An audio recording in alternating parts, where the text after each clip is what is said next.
Yep.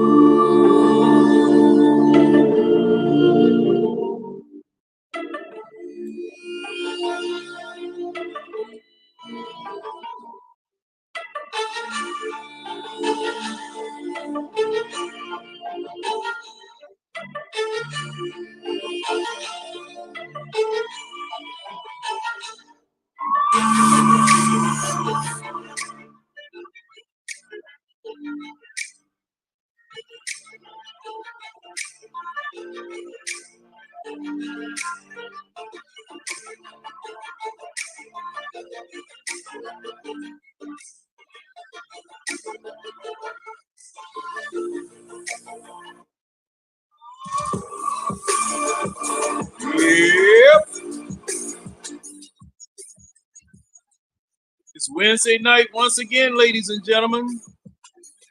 10 o'clock p.m. This thing we normally do in the middle of the week. The time has arrived. It is time for the eye test. Good evening to everyone who is tuning in.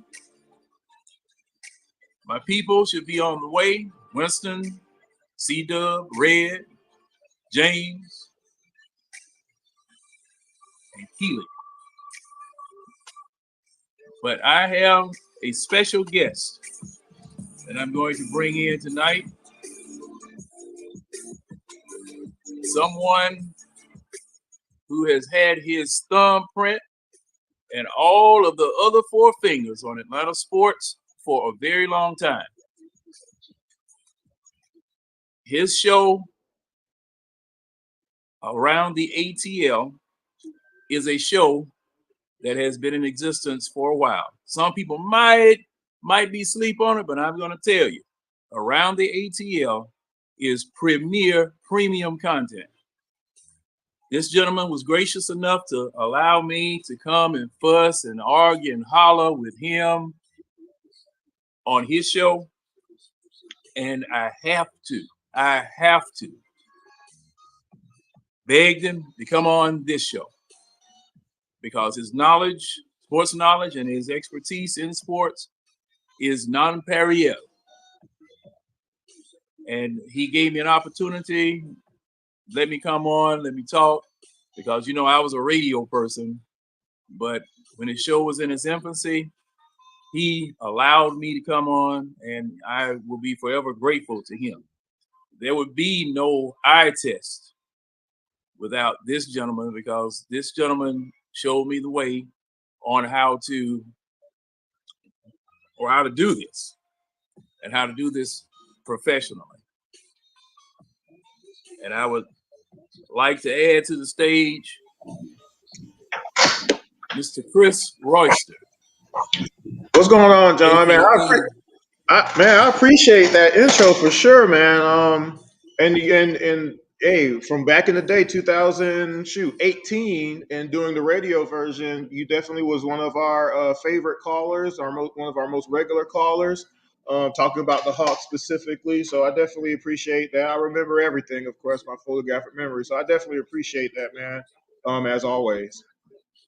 Yes, sir. Yes, sir. And people who know me, they know that I don't praise often and I don't just fling it out like fertilizer out on a lawn. You know, everything that I said that I absolutely meant. And Winston Thornton is coming in. He's my partner here. And, you know, I just want to make sure we're liable to have from 6 to possibly 10 guests on. And thank goodness for StreamYard, because, you know, I was on a show with another content creator. Hey, he was shuffling people in and out. Oh, you hold on. I'm going to take you down and I'm going to put somebody else up here. And then I'm going to, okay, you're through, y'all. All right, I'm going to take you down. Man, I thought I was in a basketball game. But, you know, that's the way it was. Okay, hold on. It said the link won't let people in. Come on. Do you guys see this? Okay, see, because I did have some problems earlier about that link because I wouldn't. Okay, let me see what's going on. I might have some technical difficulties because I'm doing this over the phone instead of the computer. That's what I've always done, Okay, I got you. and it's been doing that. Hold on 1 second. I I'm think going. it could be a glitch. Like I said the other day, I had uploaded all my videos for the OKC game, and when I uploaded them, I put them in the right order. But then when I aired the show, all of a sudden they were jumbled up, and that's why I had to kind of keep looking for them the other day. So it could be a glitch of some sort. Okay, let me see. All right. Nobody. Let me see. Coach Winston. Coach and Winston. They're not able to come in. Hold on 1 second here. You might just have to resend it to them. See, I've got it going across the bottom. Got it going across the bottom. Okay. That's what I'll do. I'll go to Messenger Yeah, there you go. and send the link.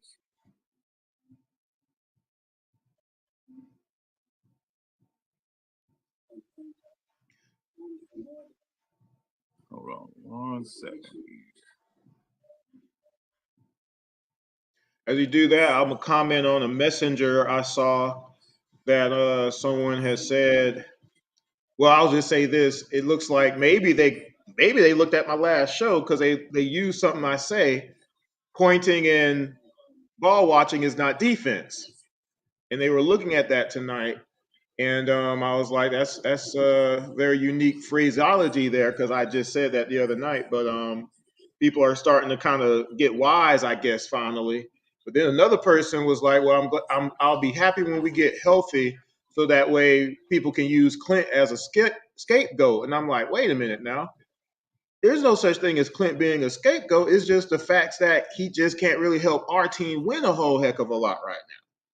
It's a difference, you know. And so I just thought that was interesting. And when I do the video for this Washington game, I'm gonna point that out a little bit. But you know, Right. he had 5 rebounds tonight. You Man, know, but what we saw what we were looking at last night, I saw it again tonight.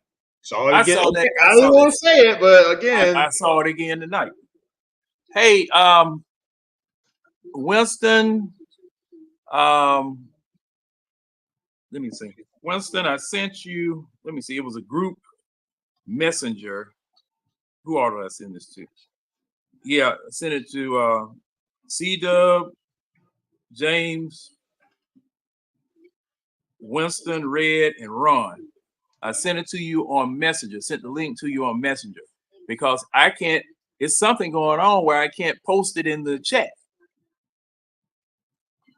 Thing keeps coming up. Microsoft 360. Every time I hit the link, hit copy, and try to put it in. Check and see whether you see that link in your messenger. I sent you a messenger. And Keely, I don't have your messenger address. Oh, is it in the chat? Well, they say it wasn't working in the chat. Red, they say it wasn't working in the chat. So go to your messenger. And if you guys can, copy and paste it here in the comments so I can see what link that is. Because if it's not matching the one that's scrolling across the bottom of the screen, that's not the right one. And ladies and gentlemen, I apologize for these technical difficulties, but it ain't me this time. It's not me. It's not me. yeah, it shouldn't be popping up Microsoft 360 either. That's Yeah, think of what that could actually be in that case. and I hadn't changed anything on the phone. So I don't know. I just don't I know. mean, it could be a browser thing. Like yesterday, like the show we did yesterday, my whole browser shut down. That's what happened. That's why that's why we disappeared. My whole browser actually shut down yesterday during the show, but I was able to get it pulled back up and it worked for the rest of it. But I don't know. It Is could there be. a slash? Oh, somebody said I forgot to put a slash in the link. Okay, Winston got. Yeah, yo. Hey, Winston, What's happening? what's going on? Can you hear me? Man, I don't. Man, now, Coach's corner say I forgot to put the slash in the link. A slash in the link. Hold up, man. Nah, all right. Hold up. Tell them to open the link and ask them to like copy. Copy it. Go to Google. Put the copy of it on it. Search it, and then it'll open up for you.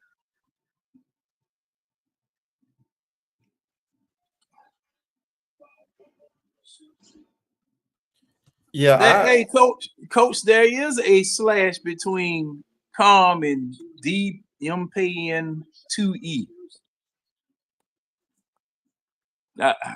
It's in there. Keely, what link did you follow? The link somebody gave you, or what? no, I just added a slash in between .com and the D8. So if I just click the link that's in the chat, it's Oh, gonna. okay. So Okay. I just copied it and then pasted it in the browser and then added the slash. Okay. Well, that was my mistake. But I still can't. I can't paste it in the chat. But the link I'll do it. see. I'll do Okay. it. All right. The link that you see scrolling across there, is that it? Because I have a slash there. Yeah, it's just that in the chat that after Oh, okay. .com. Okay. All right. Go ahead and put it in the chat, please, sir.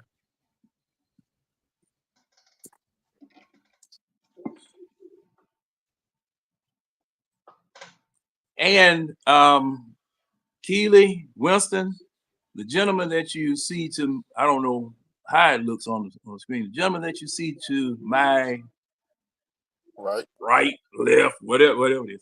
This is Mr. Chris Royster. What's going on, bro? There would be no eye test without him, because he allowed me to get into the mainstream media in Atlanta. He's been running his show around the ATL for many, many years. Does Hawks content, does Falcons content. I was on the show with him last night doing some Hawk stuff, and I've been inviting him to come, but he decided to make it today. And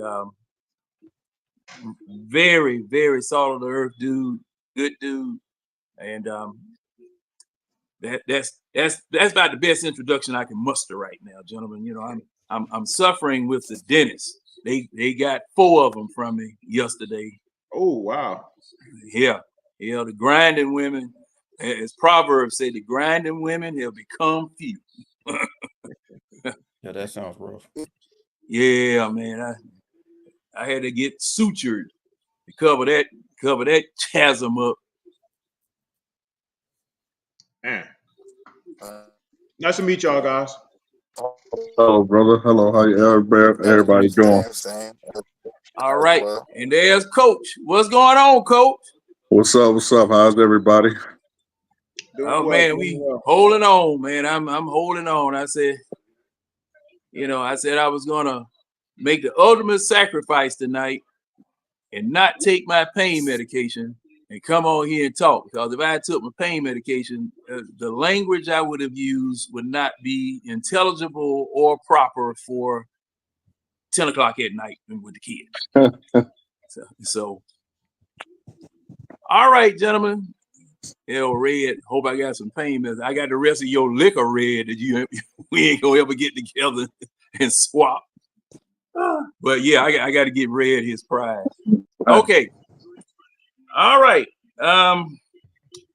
Let's go ahead and jump into your Atlanta Falcons. Last week, playing the Tampa Bay Buccaneers. I'm gonna go around the horn. I'm gonna start. Chris, what did you think, sir? Well, overall, here's the cliche: a win is a win, right? And of course, it puts us in first place by ourselves. It puts us third place in the conference by winning this game. Have the tiebreaker against Tampa, so no matter what, we're probably going to be able to lead the division at this point, as long as we don't just fall off the face of the earth. Um, of course, I would have not liked it to have been as close as it was. But again, it's a matter of we did hold on and win that game. I like the fact that again the passing game is back on where it needs to be, and Pitts looks like he was participatory, as he's supposed to be as the tight end, the whole unicorn moniker and everything like that. I still wish we could kind of get our running game a lot more consistent, like make the decision that we're going to have 25 carries no matter what in each game, and figure out how to use Pitts and Tyler exclusively together. But again, it was a good win. We needed it. It was on the road, which is another thing. So it kind of leaves up going back home, where hopefully we can win and start getting a home field advantage again, because we keep losing these games, in Mercedes Benz. But I'm excited that we were able to get that sweep against Tampa, because we really needed a win like that and to keep our distance in the division and in the conference. All right, Winston, what you think? Overall, well, the offense is starting to look effective. It ain't gonna blow the doors off a lot of teams, but it is effective. My biggest thing, and I've said this for the longest, a lot of people sit there and down Justin Simmons and say that he's not, he will show himself and all that other stuff. Well, what let Jesse Simmons, when Justin Simmons, Jesse Bates go down, and it's gonna show you exactly what you have on defense, because they keep the cap on top of the defense. Now Baker threw for 50.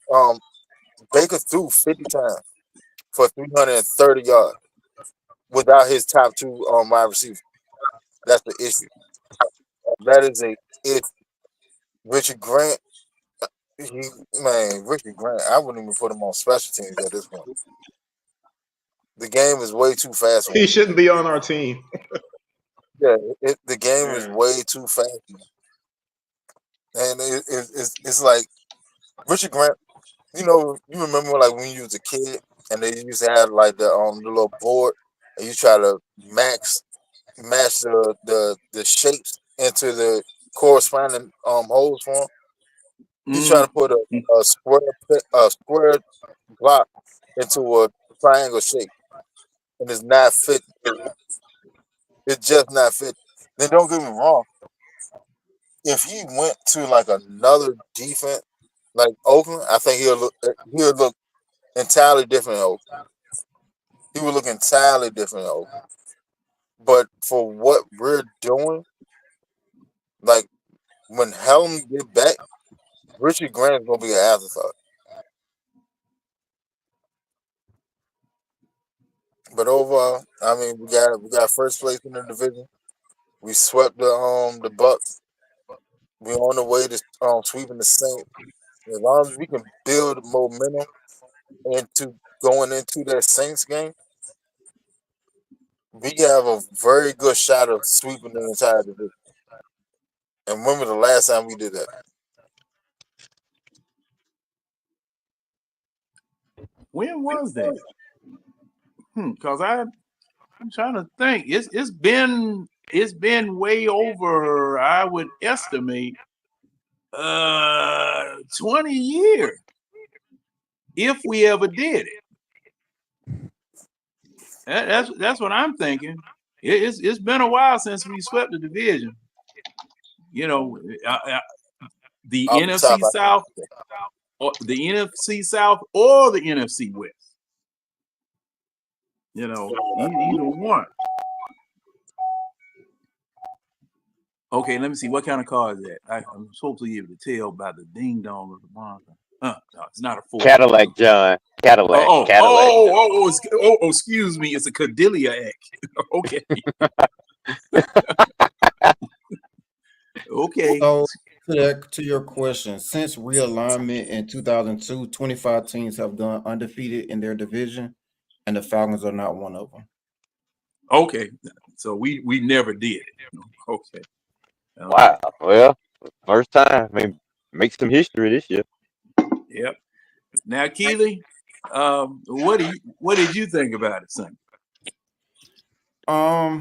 So to Winston's point, Baker threw the ball 50 times, and out of 50 pass attempts, anybody know how many sacks we got out of those 50 drop back and passes? 0. 0. That we get every week. Yeah, that was an easy question. Well, that's my biggest concern moving forward is the front seven is still the front seven. The fact that we can't stop anyone from running the ball and we can't get a quarterback on the ground. I think it's a foregone conclusion at this point. I think we're the leader in the clubhouse to win the division. And I think I don't want to count, your chickens before they hatch, but I feel like we're going to win the division, but as long as we still have those same front seven issues, then my concern is more so that it may be a one and done. And that's I've already looked past the Tampa win. Honestly, I'm probably looking too far forward. I just feel like the division is a foregone conclusion at this point. We're in the driver's seat, so I'm just looking at how we stack up in our against other potential playoff teams, and we're gonna have a couple tests up. We got Minnesota at Minnesota. We have DC coming up. I think even that Denver game will be a decent test for us. So Not really. I'm okay. I think Them a 5-3. Don't sleep on 'em. yeah, and they're well coached. Say what you say, but Sean Payton can coach. If there's a flaw on your team, he's gonna exploit it. We've seen it many years. He's done it. Yeah, He's done it to us. that's a good point. But that was my takeaway. I mean, I expected a win considering, their two top, offensive options were away.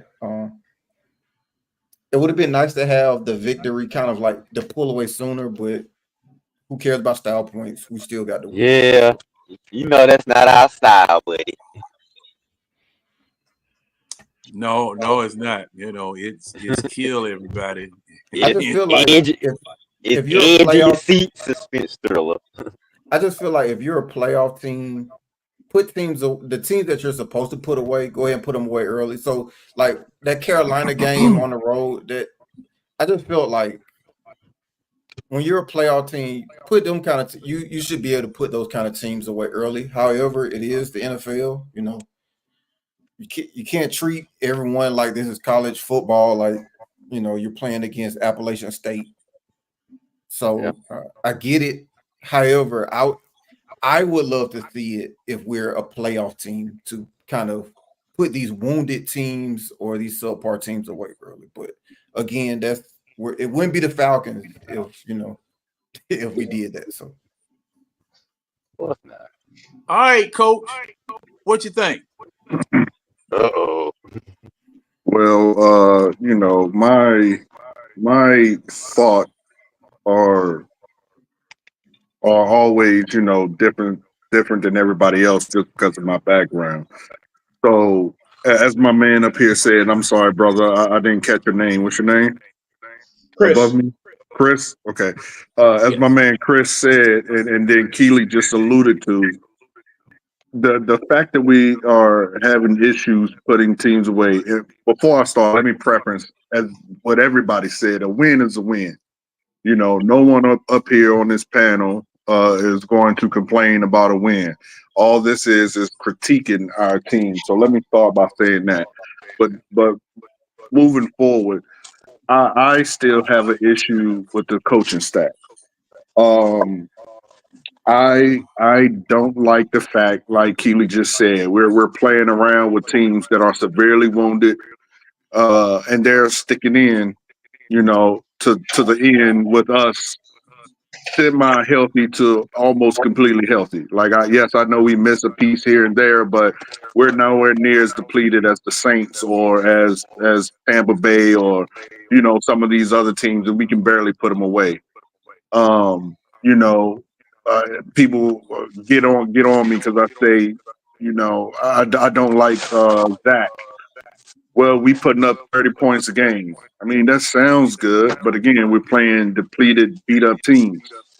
The fact, and I will harp on this until it changes. The fact that we have the best play action quarterback in the league, and we're almost dead last in play action is a problem for me. Is what we're doing working? Absolutely. But it can be a lot easier to get the same result if you work to the strength of the team. Um, if we did run play action more, that would open up Bijan Robinson and Tyler Algier to get more run yards.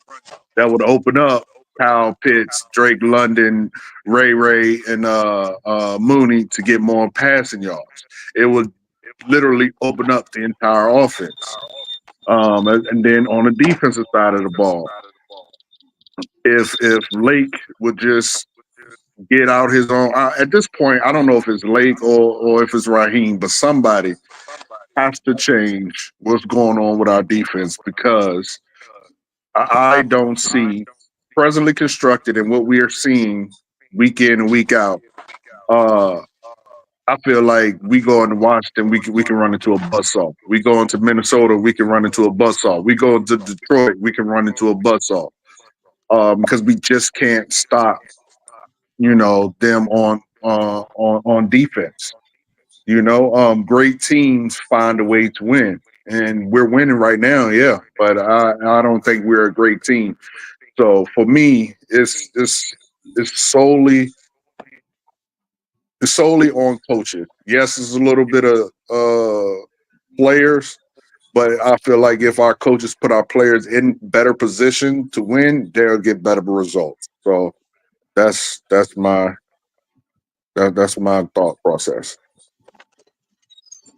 All right, Red, what you think? Can you tell us that without killing everybody on the street? Oh no, I'm home now.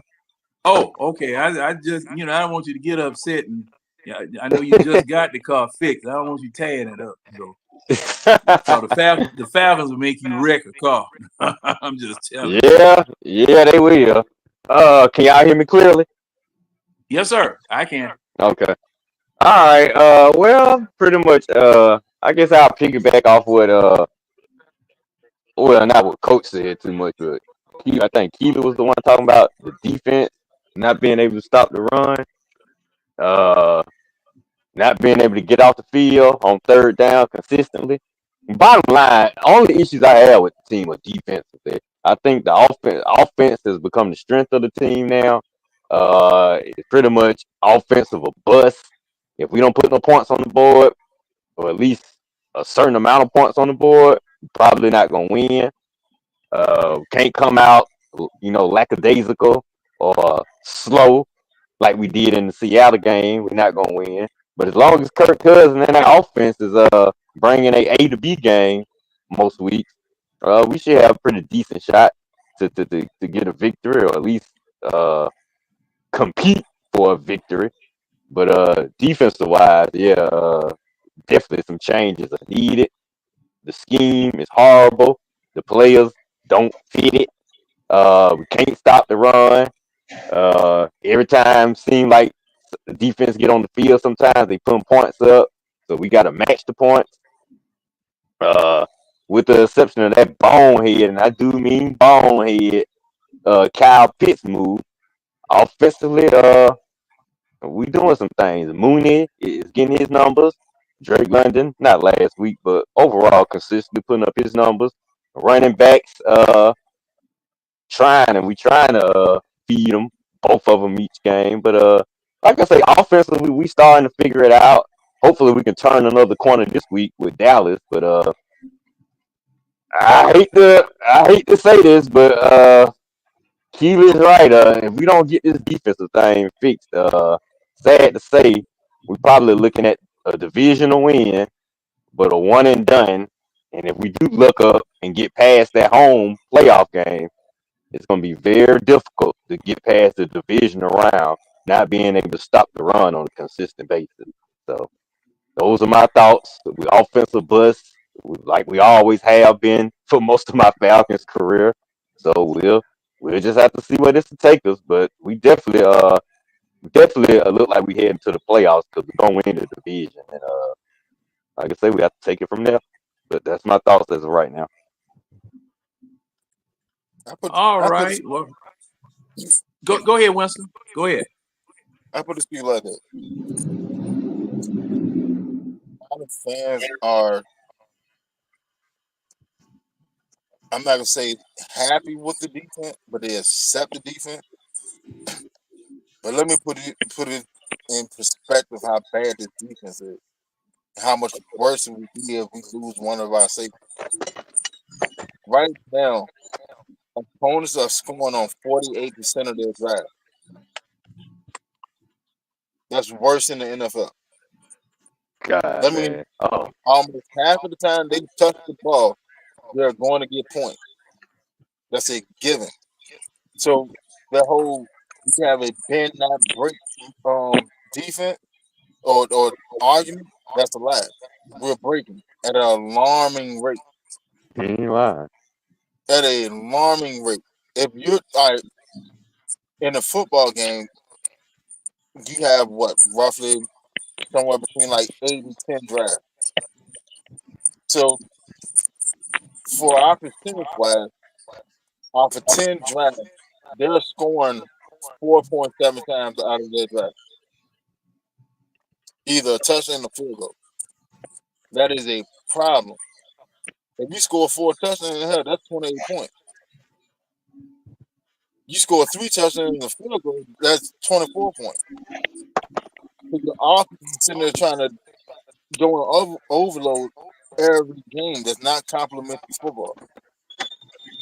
Nope. That is a big issue. And then what happens if you run into we play the Lions later on this season, and No. they got to be 21 offense in the league. Oh no, we missed the Thankfully we don't. lines. Yeah, We we missed might. the Thankfully we lines don't. this time. But we play the Vikings. Yeah, Yeah, we Play we the played the played. Vikings Yeah, Vikings. we and did. Yeah.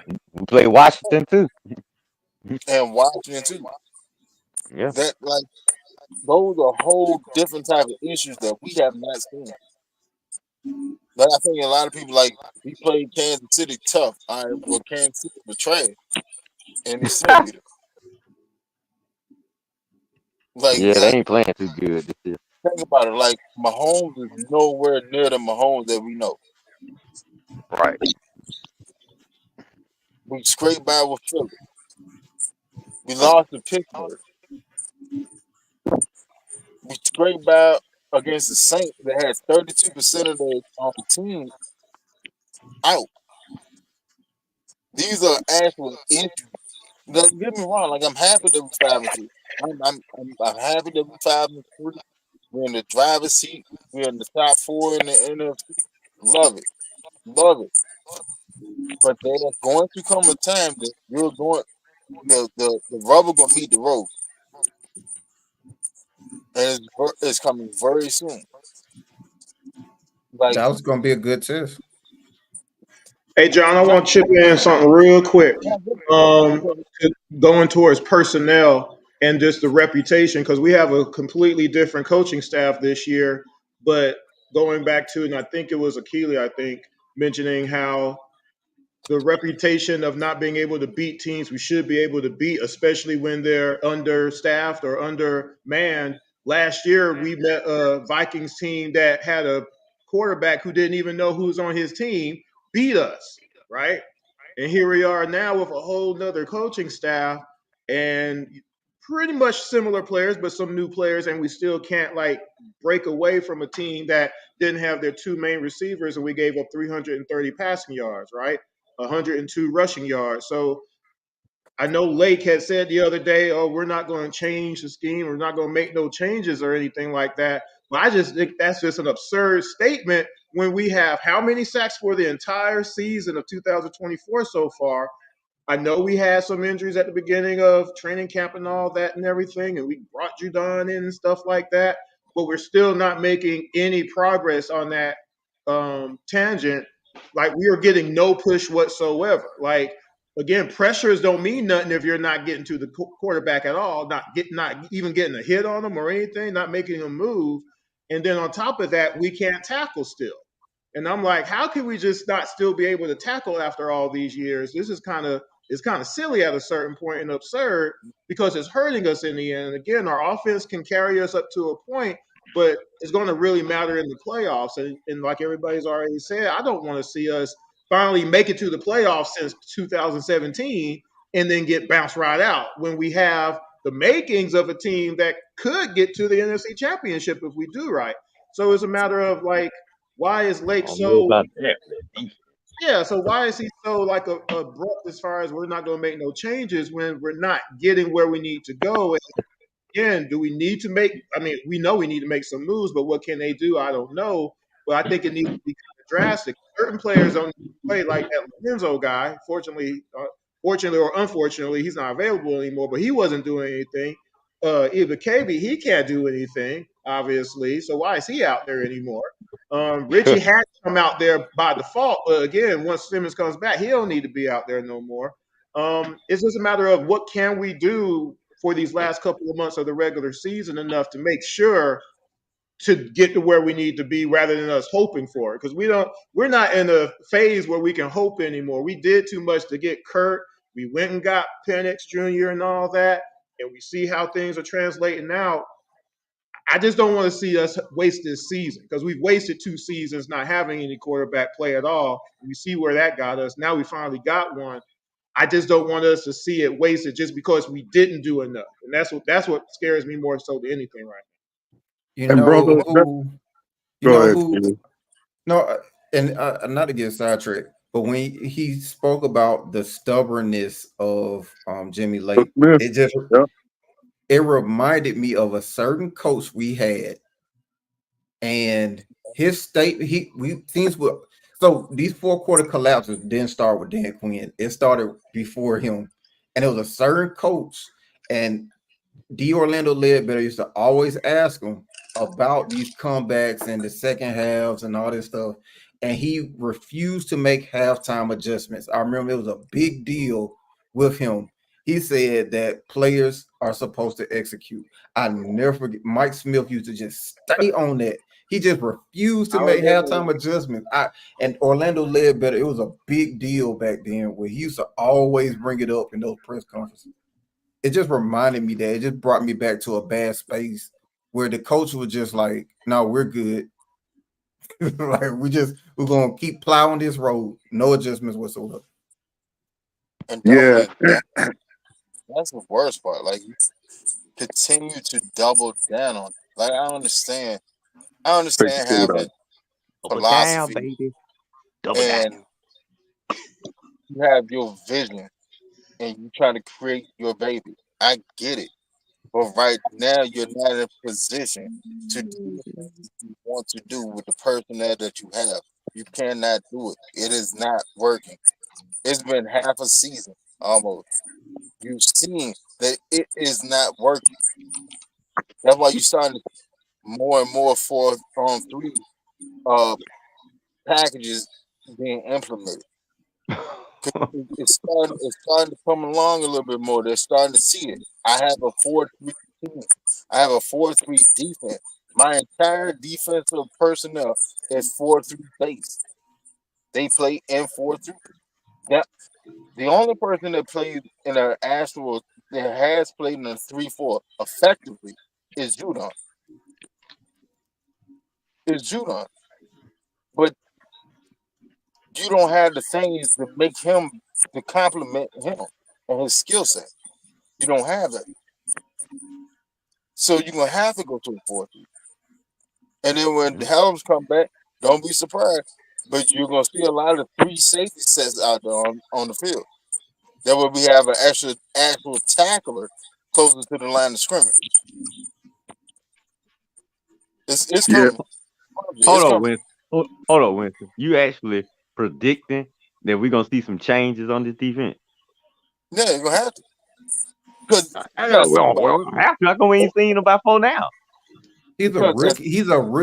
He's a rookie first time play caller. You can't afford to be that stubborn and that like ingrained.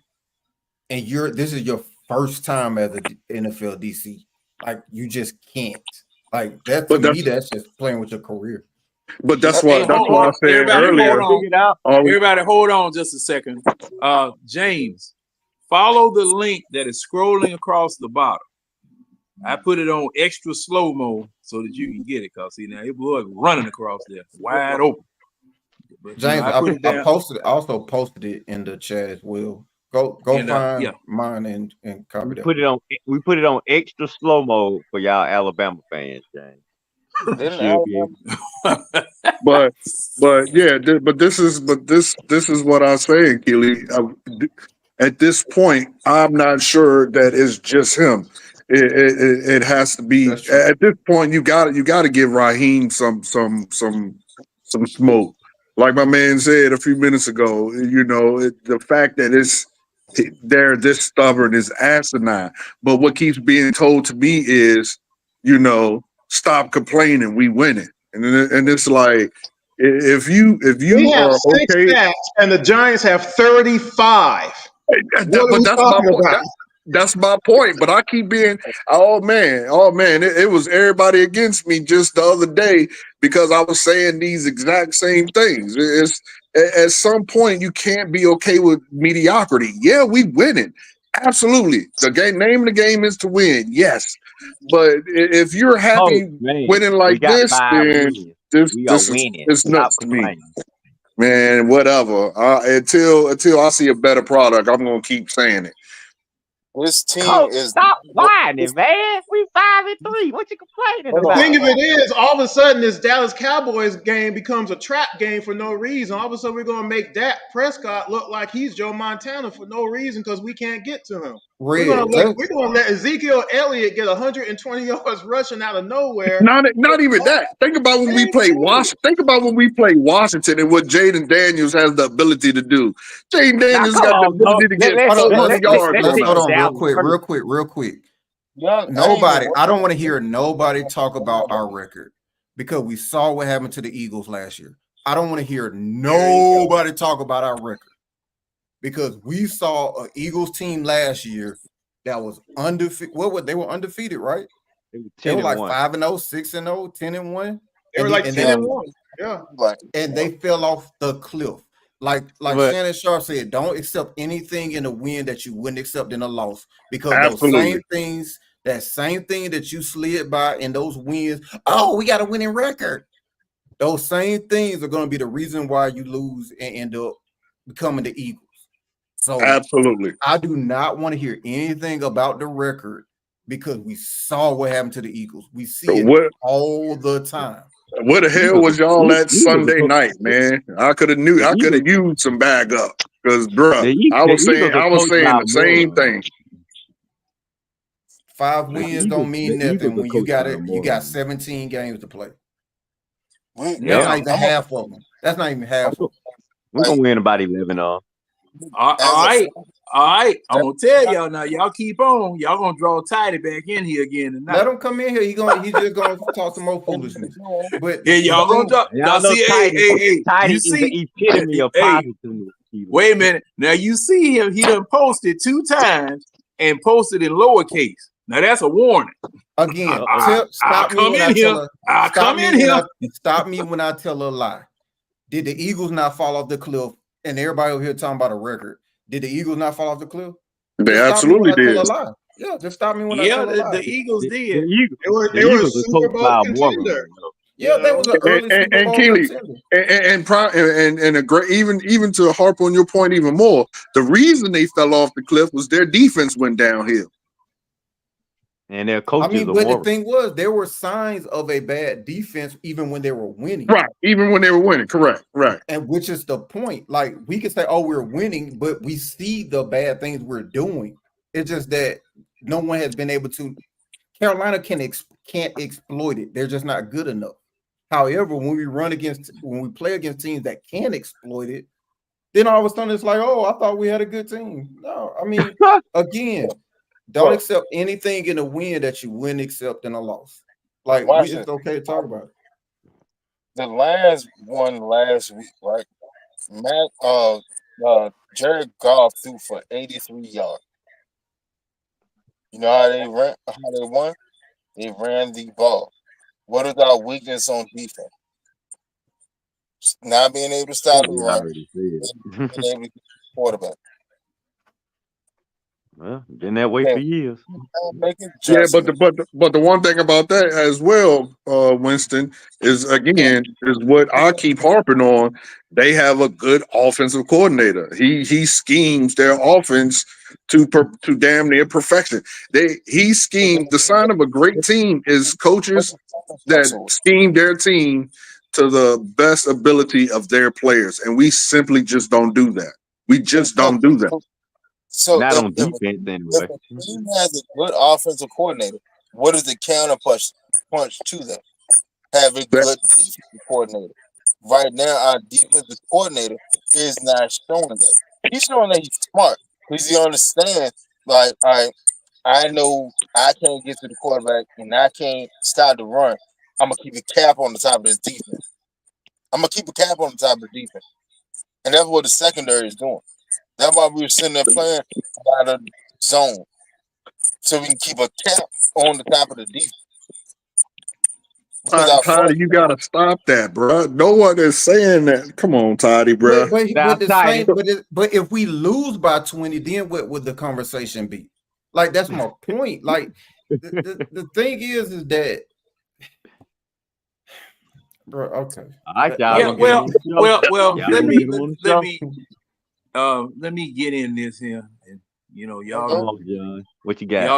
y'all done stirred the soup up, and it really done turned into a stew because it's too I mean, much I'm just meat saying and too much everything can't potato. be glass half full. Like, Oh no, something, no, no, no, no, no, definitely.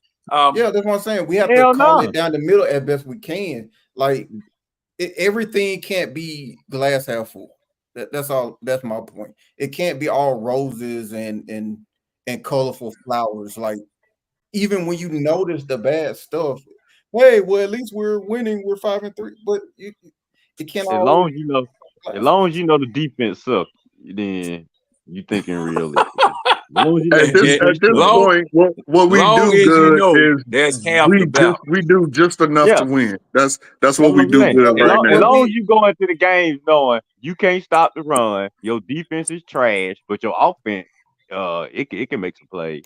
You good. This is like the all lives matter thing. Basically, it's like, but what about this? So look, the things we do well, we have a lot of weapons, and I was just having this conversation.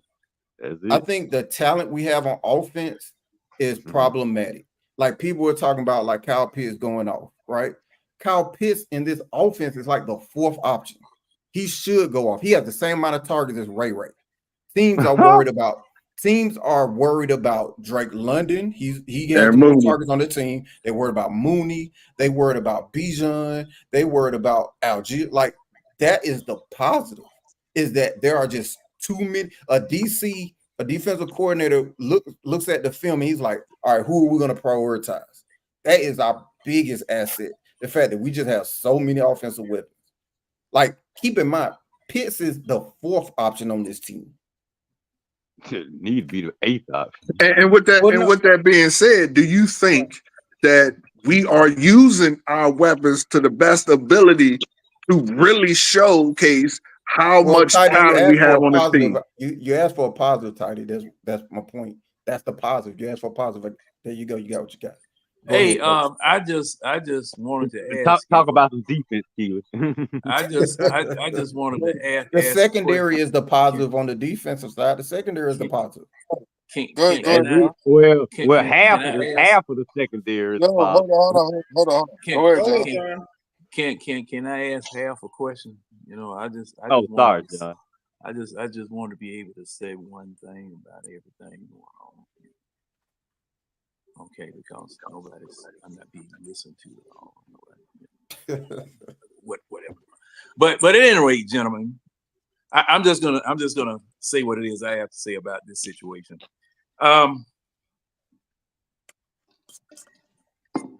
We are woefully bad as far as how to stop anybody. As Winston, Keeley, Coach have pointed out, the defense is lacking. We're not getting pressure on the quarterback. Matter of fact, I was listening to 92.9 today, and Raheem Morris did say out of his own mouth, Judon was brought here to sack the quarterback. He's not doing that good of a job doing so. He said that out of his own mouth. Now, I thought it was somebody else talking, but they said, well, Coach, well, what are we going to do to get him right? Well, we're going to just continue to keep working, and we're going to scheme this, and we're going to do this, and we're going to do that. I said, uh-oh. Here we go. Here we go. Yeah. I mean, it's radio coach speak. All right. It's radio coach speak because Dukes and Bell, Monday, they throwing 90-mile-an-hour fastballs. They throwing heaters at coaches and stuff. But by the time Wednesday comes on and they get in their face, oh man, them jokers lobbing snowballs across the plate.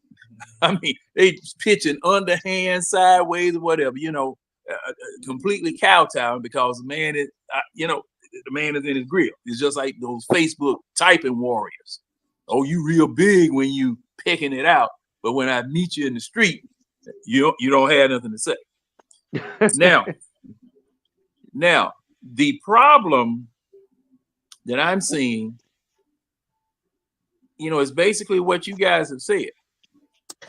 Defensively, we ran up against a Seattle team where, since our biggest strength, the offense, was making so many mistakes that it was allowing Seattle to stay on the field and do whatever it was that they wanted to. Plus, their offensive coordinator out-schemed our defensive coordinator.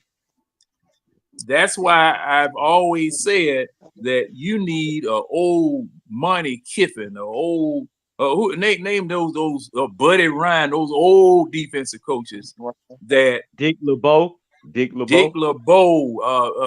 various people who have seen everything. You put this young defensive coordinator who was just a consultant that just hung around and got him a DC job because Raheem decided to bring him here. To me, it looks like he's too far over his skis. And the talent of the defensive personnel is what's winning on defense when we can stop somebody and force them to field goals or force them to punt to us. And it's the back end. It is definitely the back end. So I'm just wondering when you guys went shopping in the off season, the grocery list that you gave your scouts, what did you put on the grocery list on your defensive line? What did you put on your grocery list on your defensive line? What did you put on your grocery list for your defensive backfield, your linebacker? Gotta be fast and speedy.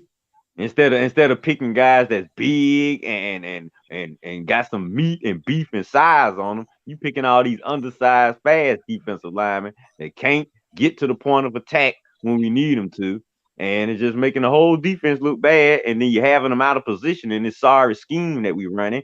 You're running a 3-4 scheme because obviously you don't feel you had the personnel to run a 4-3, but when you run the 4-3, we look better than the damn 3-4. So I think Jimmy Lake, honestly, he just do some more running stuff, and I don't know how he was a head coach. Answer this question real quick. Yeah, let's answer. So Ray said, quick question, gent. We got too high expectations for our first time coordinator. No. Not with the personnel that you have.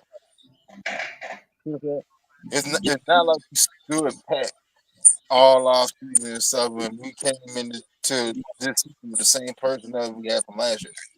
You know what I'm saying? Upgraded. We went and got another number one wide receiver. Like Mooney was drafted to be a number one wide receiver in Chicago. He just had a bad quarterback throwing the ball. Mooney was top of the league for most off-target throws. Now that he got a quarterback that actually know how to get on the ball, you see him falling. All right, that's one. Remember, Ray wasn't even supposed to be our slot receiver. Who the hell we brought in? Rondell Moore. He was supposed to be our slot receiver. Ray was supposed to be like strictly like special team and maybe a package here and there if we go full whack. But he's been a quality slot receiver, a reliable target. All right, bet. Now let's go to this draft. We drafted 2 defensive linemen that are exactly like Grady Jarrett. And Grady Jarrett is an attacking 4-3 defensive lineman. Defensive tackle. We drafted the exact clone, Root Aurora, and Brandon Dolan. Brandon Dolan's played just like Grady or like Adrian Claiborne. He just lighter. That's the only difference. But these are 4-3 defensive tackles. David Onyemata is a 4-3 defensive tackle. Yep. Why we have the undersized defensive tackle playing in a 3-4 trying to hold the point of attack? It makes no sense. We don't have the size on our front three. We don't have the size to sit there and maintain a 3-4 to be effective. That's why these undersized linebackers of ours are getting washed by offensive linemen. That's why they're getting washed. Because we don't have the meat up front, Paul, to actually maintain point of impact. We don't have it. And remember, And then we gave away 13 sacks too, Bud and Campbell. So right, like that's that's the easy cop out. So I agree with everything Winston said. All right, so if we gave away 13 sacks, right?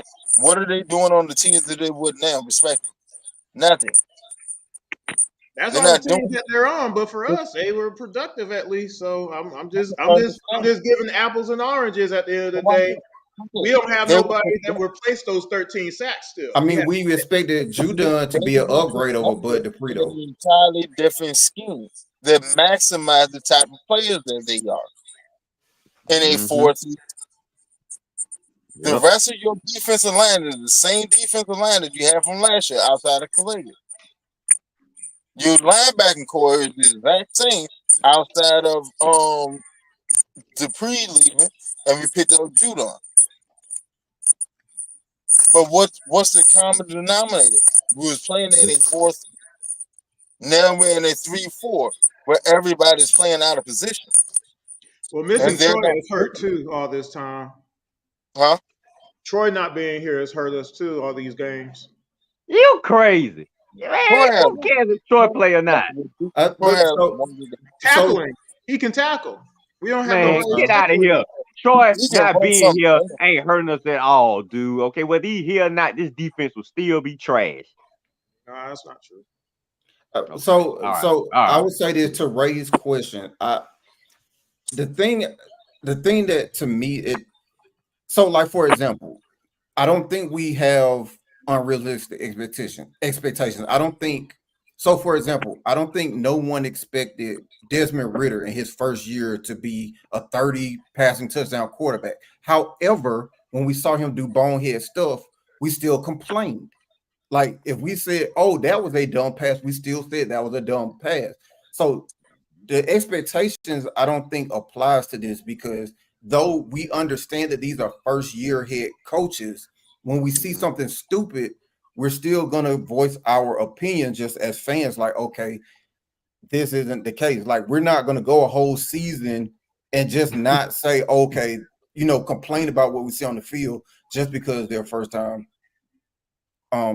coordinators. And the only thing I disagree with Winston about is that I don't think Mooney numbers necessarily are a drop off. I think the distinction is that he went from the third option on the team to a second option on the team because his numbers was good the year before, and then when DJ Moore came along, and then you got Cole Kmet as the second option because I think DJ Moore was number one in targets, Cole Kmet was second in targets, and then Mooney was third in targets. So that's the only thing I disagree with Winston about. But I think it's just a matter of him going from the third option on the team to the second. And for me, James, can I answer that real quick? Oh, go ahead. James. Yeah, I'm you want here. to say something about this? Because I'm sorry I skipped over you. No, let Coach go first, and then I'm gonna come after Coach. Okay, that's fine. What I would say to that question is, I don't think we have too much expectations, but I think some things should be baseline. You are a coach in the best league that you can possibly get in when it comes to American football. So some things should be automatic. You should be able to look at your personnel and say, okay, we don't have a single person on our team that even is close to 320, if I'm not mistaken, on our line that is even close to 320, let alone the 340 plus that you really want to have a 3-4. We don't have that. We have speedy small backs. So baseline, you should be able to look at that and say this is a 4-3 or 4-2-5 or whatever combination that you want to use defense. You have the best play action quarterback in the league with two premier running backs, great weapons on the outside. Baseline, you should be able to look at that and say, okay, we need to be running play action down teams' throats. The fact that none of this is happening is a problem because that shows to me you don't even understand what you're doing. So to have this job, in my opinion, all of them should be fired, in my opinion. Every last one of them. I don't care that I love that we're winning, but baseline, you don't understand your job. To me, is rounds for being fired. That's just me. So no, I don't hold.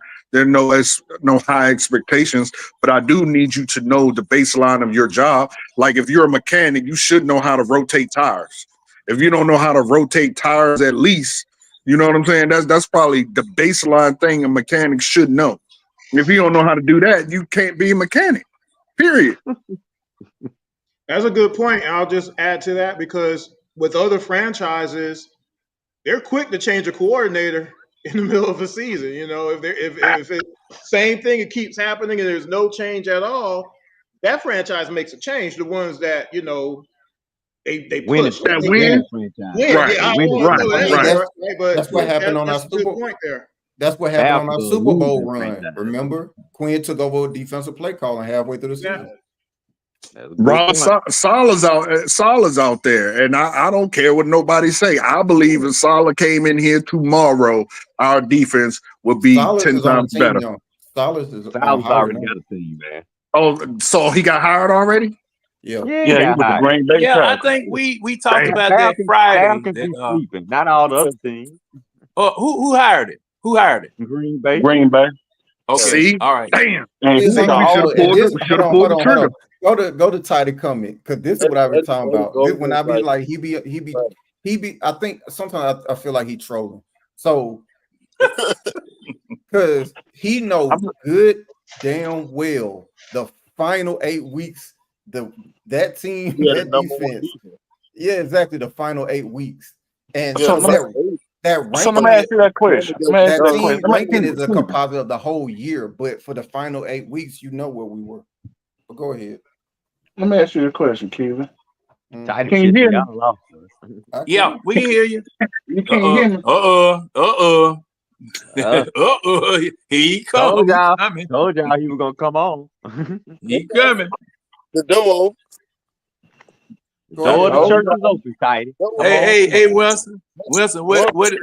Wilson, what your grandma you say? Come round back. Hey, come on, run back. Come round back. We got the back door open for you, Tidy. The door ain't locked. Come on in. But Oh, hey, You know it was locked when Winston who got did I home. Lady. interrupt? I interrupted somebody. No, James. Go ahead, Jane. yeah, I got me. James, Got this. real quick before you go, let me drop this anecdote too. Our pass win percentage is 2%. Yo, what? Our What'd you say, dog? pass rush win percentage is 2%. Dang. We suck, boy. Like Woo, we suck. 1-2%. That's Oh, terrible. yeah, 1-2. He said 2%. 2%. Man. Right after 1, right before 3. Yeah, that's how 2%. bad our pass rush is. We figured that much out. Well, Yeah, it's man. We suck. frustrating We because suck. you see it happen on the field that nothing is happening. You got all these guys, they're just kind of there. But to hear that number just makes it even worse. But just seeing it on the field, hearing the numbers, seeing the end That's of the so day low. stats and everything, it's frustrating because we know that some of these games shouldn't be as hard as they have been to win, as we talked about before. And we got teams that are really good that are coming up that if we can't get no kind of push on the quarterback, they're going to eat us alive. So that's it's worrisome. I guess we better prepare to get eaten alive then. One of our shows before the season started, way before the season started, way back in like training camp, I sat there and said, it's not going to work because we are too small to effectively run a 3-4. If we pick up a defense, nose tackle before the season starts, I'd be good. If we What was do the not, reason of going to a 3-4 in the first place? because that was Jimmy Jimmy Lake Lake. stupid ass. Okay, so Jimmy Lake. there's a He ran fireable that. offense in there again. So there it is. Okay. When he announced the 3-4 defense, we all was questioning it. Yeah. Okay. He ran that in Washington when he was head coach, right? All right. He ran that Now in LA too. he had Kevin King there. That's why Kevin King got on the team for the little time that he was there. I think he's back on the practice squad now. But that's Yeah, how he was. Kevin King was there when he first was running the 3-4. Braylon Trice. Trice was there his last year. He recruited Trice. That's how Trice made it here. But that's how Brandon Doyle's got here too, because he played against Doyle. He seen what Doyle was able to do. Doyle played just like Adrian Claiborne. I'm gonna be honest with you. He played just like Adrian Claiborne. He just undersized though. That's the biggest thing. He's undersized for a 3-4. He could play an end, but I mean, unless he put on like 10 pounds, he would get pushed around. He gonna have to put on 10, 15 pounds. There's no getting around that. Roop gonna have to put on 10, 15 pounds. If they really trying to play him as an anchor in the middle of this line, he gonna have to put on 15, 20 pounds. They're gonna eventually kick him out the end.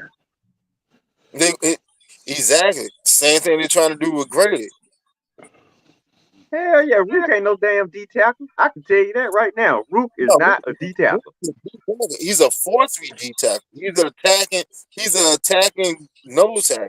I mean, defensive tackle. He played exactly like Grady. He's a smaller stature, physical freak.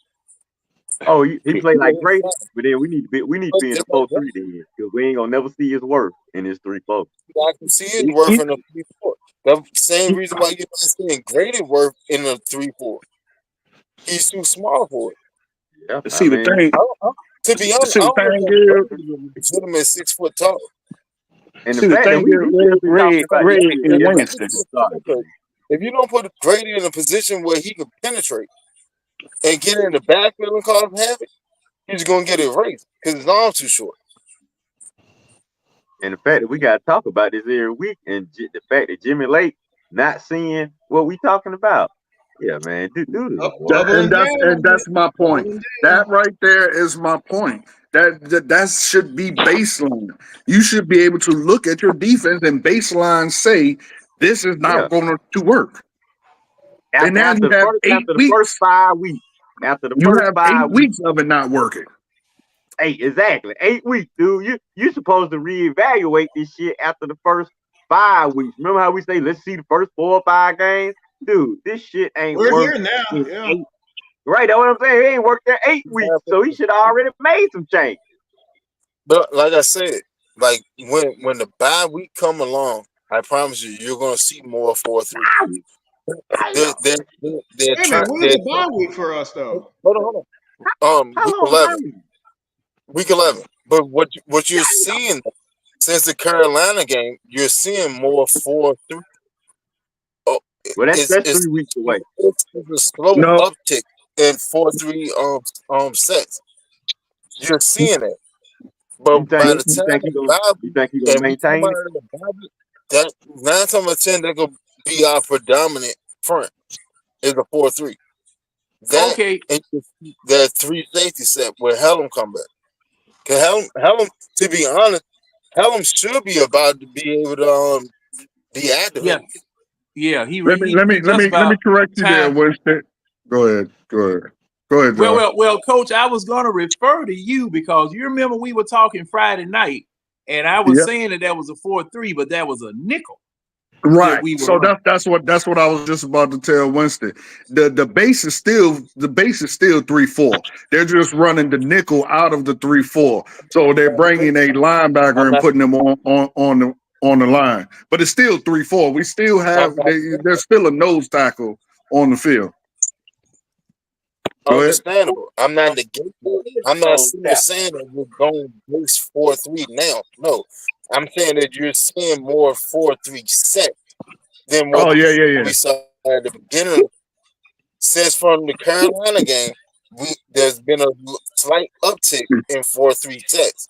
So by the time the bye week come around, they can actually have almost 2 weeks to actually practice it and get it down pat. You're going to see Yeah. more 4-3. Because we're going to You're be going to playing the see that Cowboys, big Saints, and difference Broncos before that Chargers game in December. huh? You We said the got the Cowboys. Cowboys, Saints, and Broncos. Then your bye, and then we play the Chargers on December 1st. Okay, so we got 3 more games If before we that. go up to Denver, if we go up to You're Denver going and get ran on 4-3. like a mug, he better change that shit. About And to be honest, Well, like next week you might not see that much 4-3 against the Cowboys just because they can't run the ball. They legitimately cannot run the ball. If they come out here and gas up for like 100 yards, Jimmy Lake should be fine. They cannot run the ball. I agree with that. I have to say yeah on that too. I Let me agree say that his this. Let team me needs say to this. be. Let me say If this. the Let me say Cowboys this. gas up, his team needs to be hot. I guarantee you that. Let me say this. They gonna Go run. ahead. They gonna tote the ball. They But they gonna gonna do more try. toting than they did in previous games. Due to the You talking simple about the fact it Cowboys? is the Cowboys. You got to think about it. They know the Falcons is weak up the middle and within the front seven, so that's gonna be a part of their game plan. They gonna Absolutely. tote that rock. They gonna tote that rock. Ezekiel Elliott gonna get a lot, may get 15, I say 10 to 15 touches in this game, the most he ever got. Because of the simple fact it is, they know they weak up the middle and everything like that of that nature. He had So 12 for What 36 the yards. heck? When does He had their 12. starter come back? Their RB1 come back. I know he was out. Zeke is RB1. Huh? Zeke is No, no, RB1. No, he's not. No, he's not. no, he's not. Uh-uh. No, he's not. nah, he ain't. Is It's RB1. Dowdle is RB2. And now Dowdle. they activated Dalvin Cook. Dalvin Cook had 6 carries last week for on 12 yards.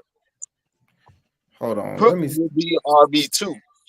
Well, that must have But just changed because Zeke wasn't wasn't RB1. I don't I know. know that. hold Dowdle on, leads folks. their team in carries and RB1. yards.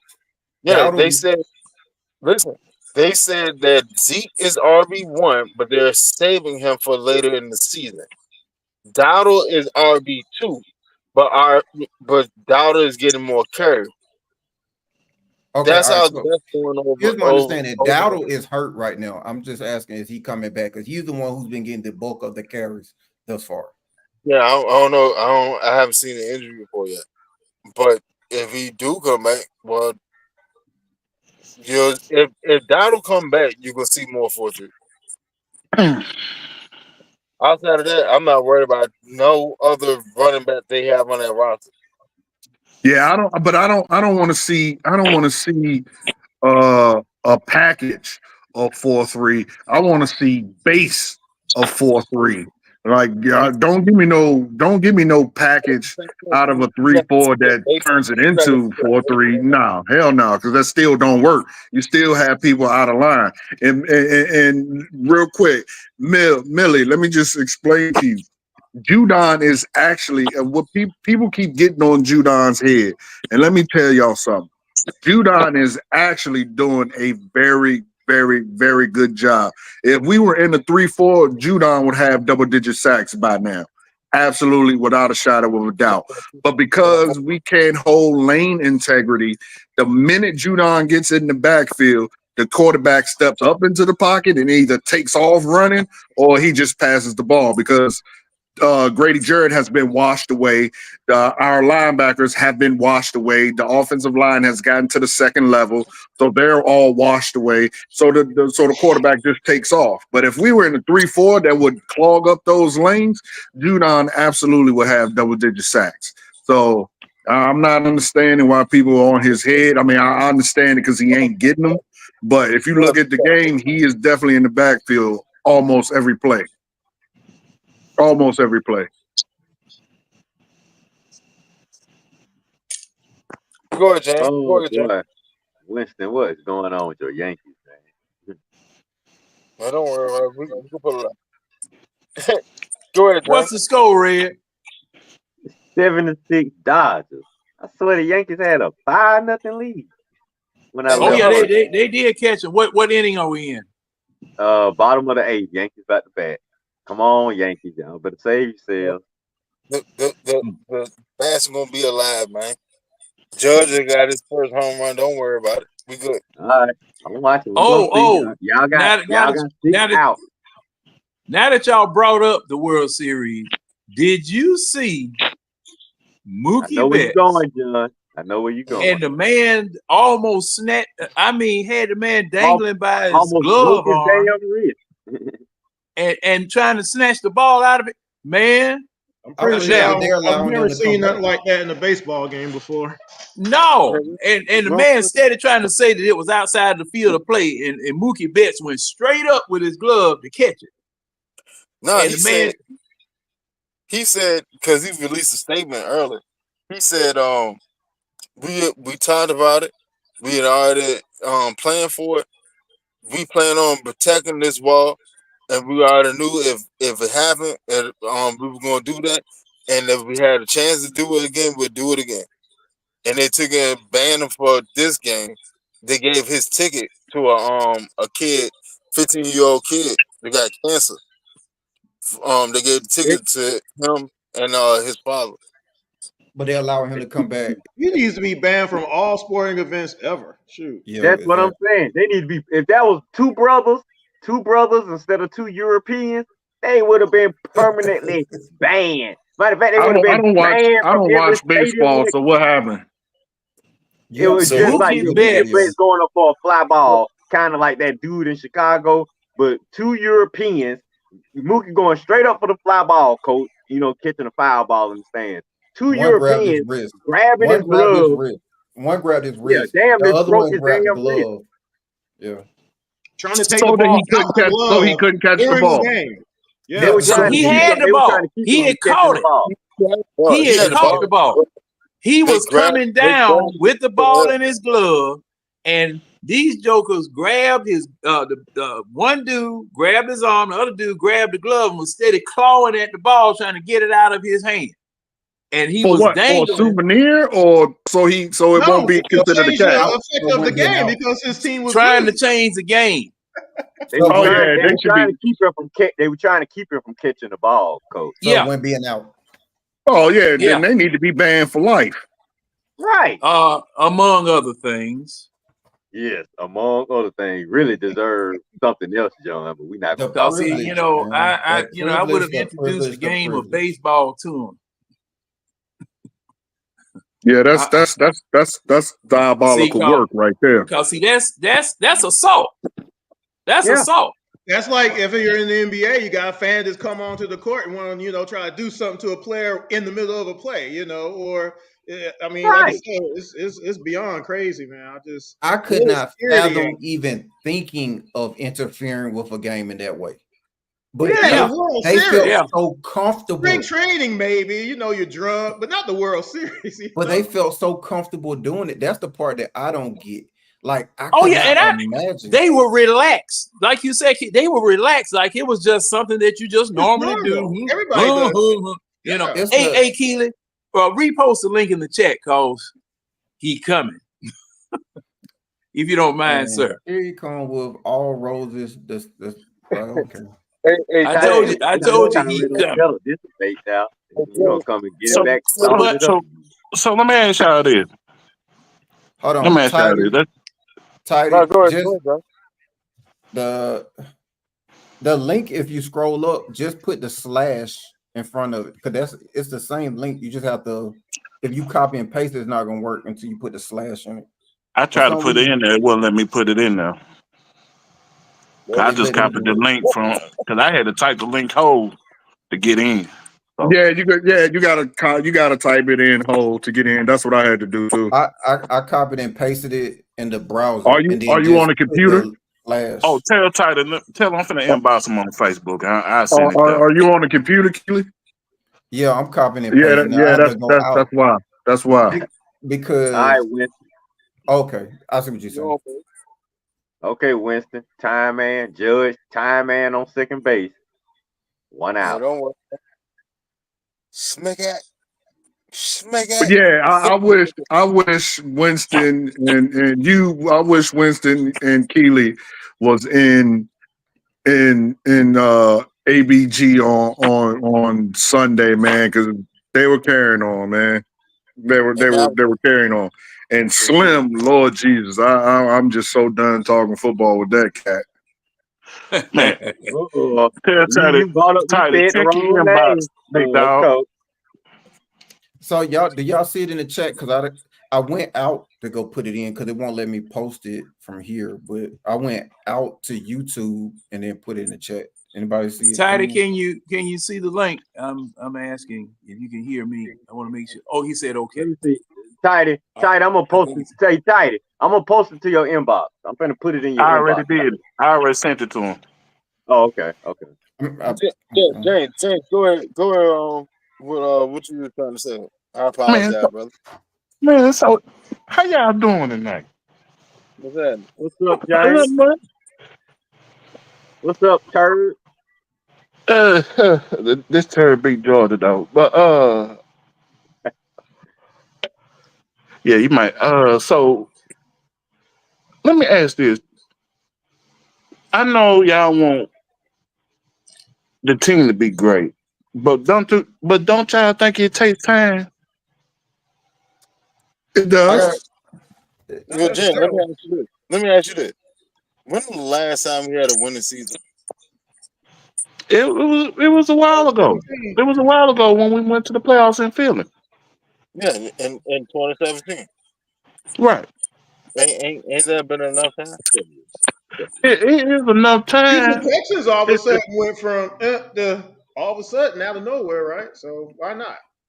So every team in the NFL gonna have holes in it. We talk about this defense every week. We know it's other trash when it comes to certain positions and everything, and we want them to fix it. They're gonna fix it on their own time. We just got to move on from it. Because with that being said at hand, we still 5-3. Even though we struggle against teams, it's still some progression there. But because if you think about it, last 2 years we had trouble with closing out games, and now we're doing it. Yeah, Yeah, Ain't I right? and I understand. I understand that point, Am I but right? Am I right? Because yeah, I understand that point, but this is what I've been saying this entire time for weeks now. I get it. It's going to take them time to be great.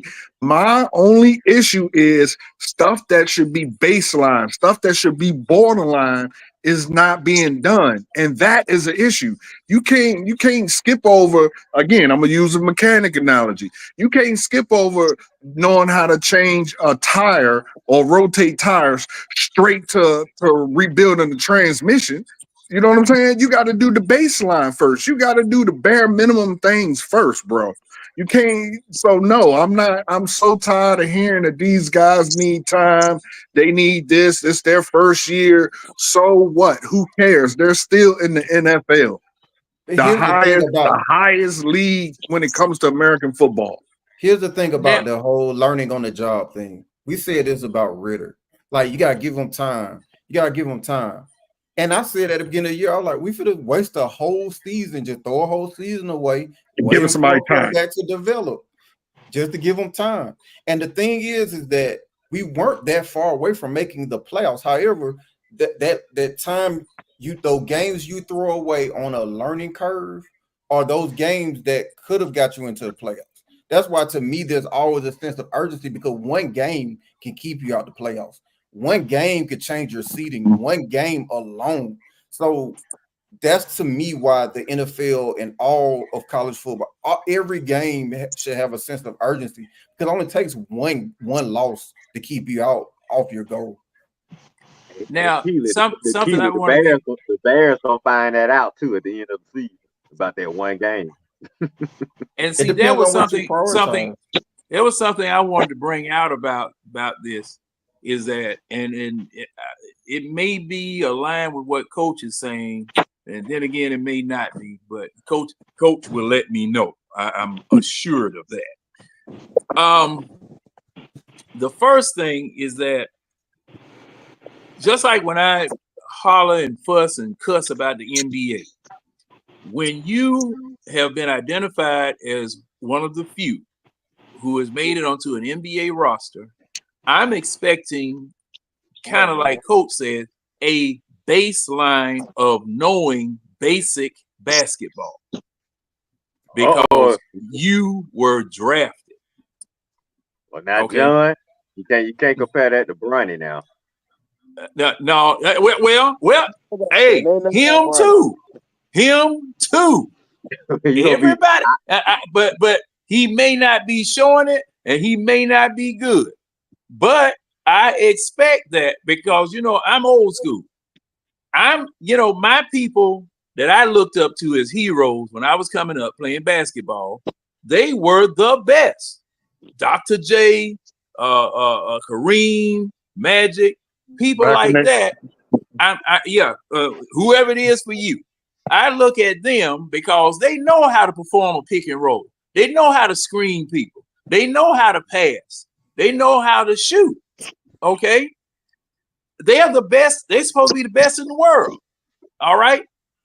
These NFL players that you have here, I'm expecting them to be the best, because they were identified as people. When you put together a 53-man roster, you're effectively saying, this team is the team that I think can best get us to a Super Bowl. You may not make it, but these are the people that you selected, coach, general manager, whoever. Same thing with the coaches. If I give you the job, you're supposed to be able to do the job. You may not be able to do it as well as a seasoned veteran, but there are supposed to be some baseline things that you know how to do, that you're not getting out coached every week. Okay. And I'm not seeing that from the people that I have here on the offensive side of the ball or the defensive side of the ball, because and I'm going to deal with specifically the offensive side of the ball, because there were games that people actually said that don't look like Zach Robinson. They look all like Kirk Cousins. Look like Kirk Cousins took over the game, and he's doing what he knows how to do, even in a different offense. See, that's what disturbs me. That's what disturbs me. And yes, I'm gonna to the question that was asked. I got to answer that one. Who asked that question? Might have been Ray Ellison. Okay, about do we have too much or too high expectations for our first-time coordinator? I'm not asking the coordinators to build the atomic bomb. I'm not asking them to figure out the formula for liquid aluminum. I'm not asking them to do that. I'm asking them to scheme a game plan week for week to be able to beat the team that's in front of them. And that's the job. That's exactly right. Right. Yeah, that's your job. And then when Raheem Morris last week against who was that? Seattle. Against Seattle, he said we got out coached. Now for me, and I've told everybody, when a coach comes on and says something like that, that's a firing offense. That's a firing offense. You might think it, but don't you dare say it, because I don't need you if you've been getting out coached, or you gonna sit up here and admit, well, they out coached us this time. Son, get your stuff. The exit is that way.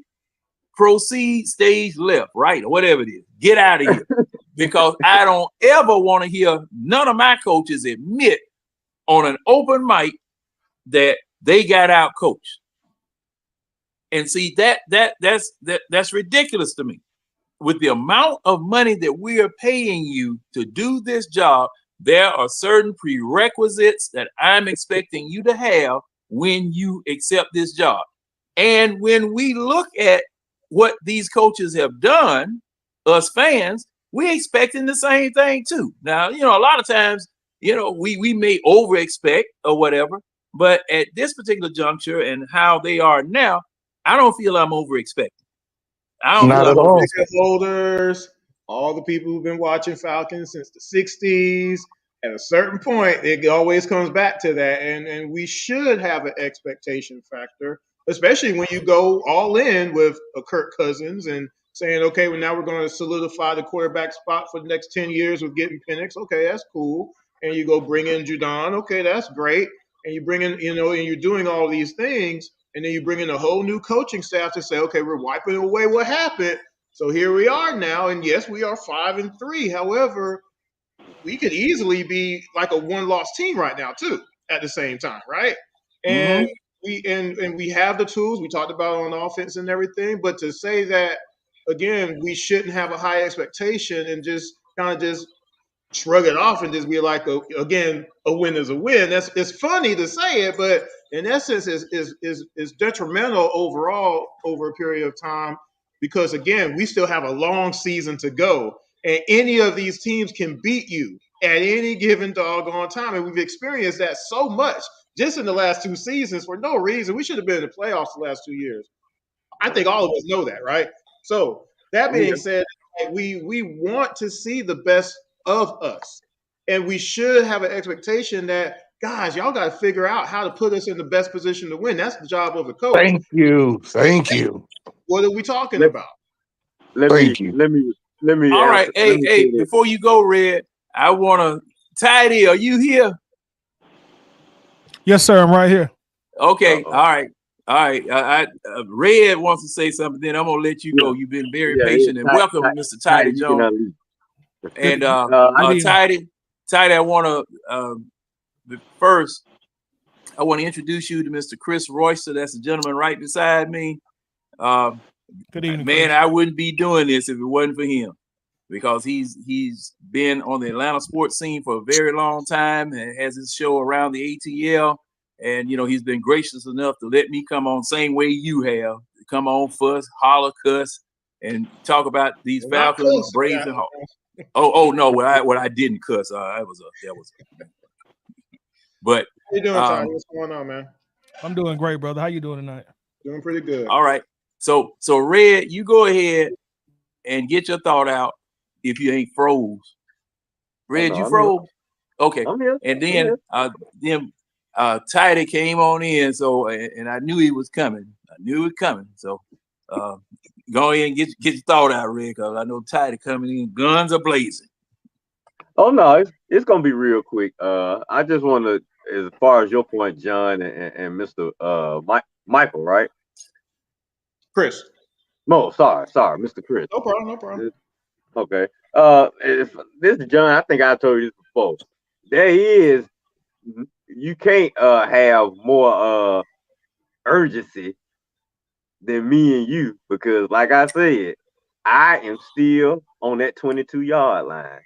And until we do what we need to do, what we were supposed to do when we got on that 22-yard line, oh, my urgency is gonna be high as the roof.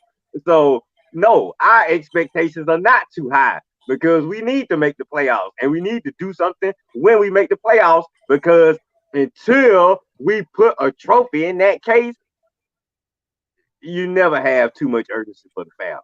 Okay, I'm still on that 22-yard line. I'm still on that 4th down in 2012 when Matt Ryan threw the ball to Roddy when he should have went Tony G in the end zone. I'm still on the 22-yard line when we're supposed to kick the field goal to win the Super Bowl. So until we complete this mission, the expectations are never too high to me, fellas.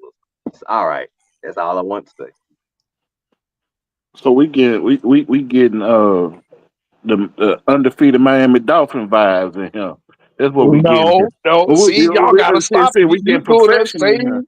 You doing that same crap. I'm giving. It's like y'all expect perfection on a weekly basis when coaches ain't perfect, and coaches gonna say they been out coached when it's the truth. So why but don't? But listen to me though. James. Listen to me, John. This specifically for John. My contract, the one that negotiated my contract. It's on the line on the next words you say. But look, I'm saying, John, I know you don't want to hear a coach say that, but they just telling the truth. But I'm just saying though. But if you I understand, James, I understand. But listen to me, John. Okay, You got to understand, bro. They not gonna be perfect every week, bro. Y'all giving me Miami Dolphin vibes in here, big dog. But when you're bottom of the league, that's not Miami vibes. What I'm saying, I'm saying with your expectations, Keely. I'm saying with your expectations. I'm saying you're shifting the goalpost. Here's what I'm saying. I'm not shifting no goalpost. That goalpost is staying right. I'm kicking right in the middle on this. All right, so let me explain what I'm saying, if you don't mind. All right. So when you say coach is going to make mistakes, right? Right. A statement like that applies that he's in the middle, just with every other coach average that makes mistakes here and there. But however, if the defense is at the bottom of the league, then he's not in the middle with the average of every other coach that just makes a mistake here and there. That may suggest he's making more mistakes than everyone else if you're at the bottom of the league.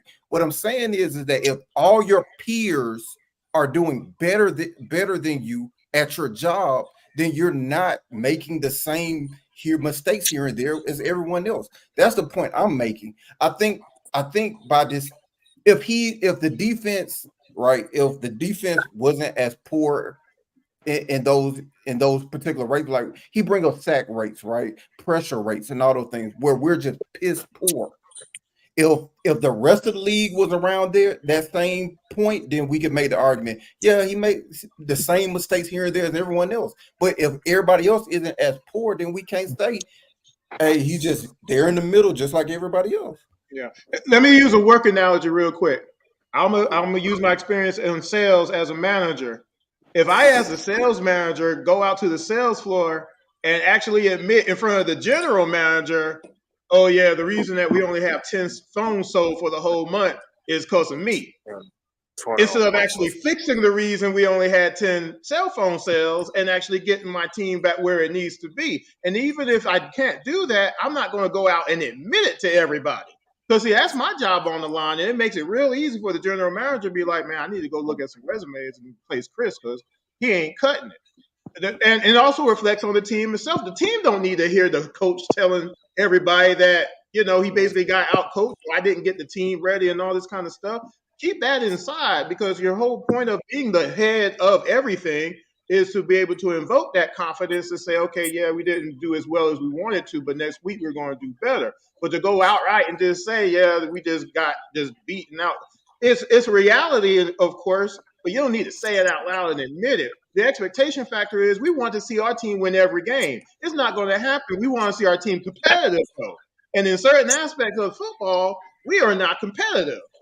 We just are not, and we need to get there very quickly so that way we can get through not just the regular season, but to have a chance to do something in the playoffs for the first time since 2016. Because 2017 we got beat in the playoffs, right? So that's the whole point of that. And again, it's just a matter of we are close. We have it in front of us to really actually do. We really are just that close to be able to actually do something. And we should be hype about that. We should be excited because we haven't had that excitement in a while, right?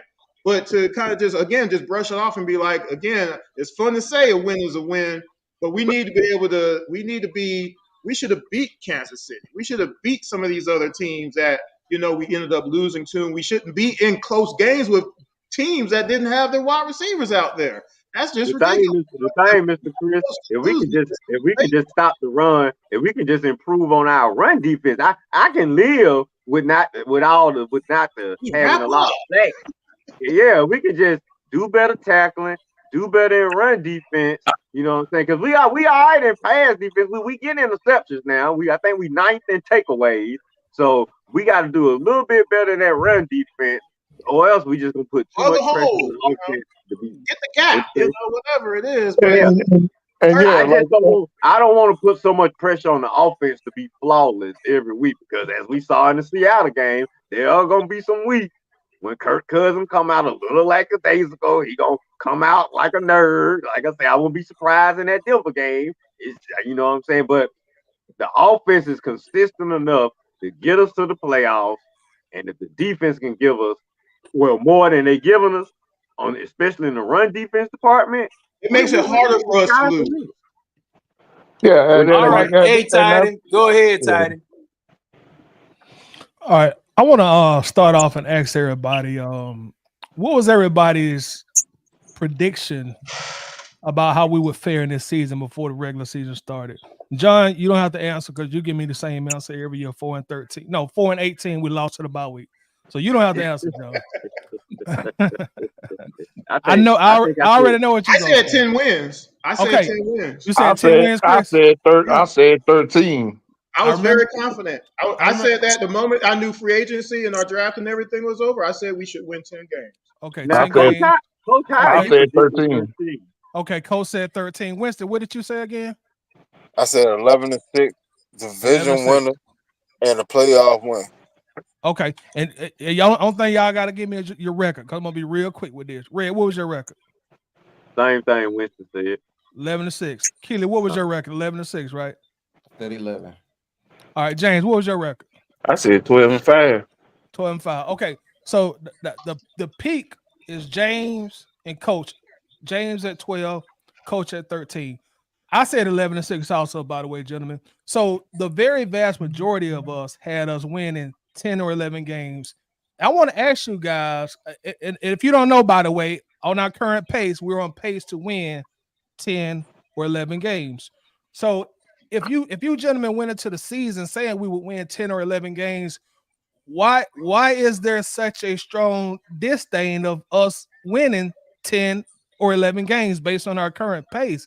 I mean, because I'm hearing y'all saying fire coaches, fire offensive coordinators, fire defensive coordinators, and like the defense is at the bottom of the barrel. So where did we get off track at if we're on pace to meet what you gentlemen said? And one other thing, Vegas, the experts at probability, way better experts than all of us. And even though we got our egos, we all think we always right.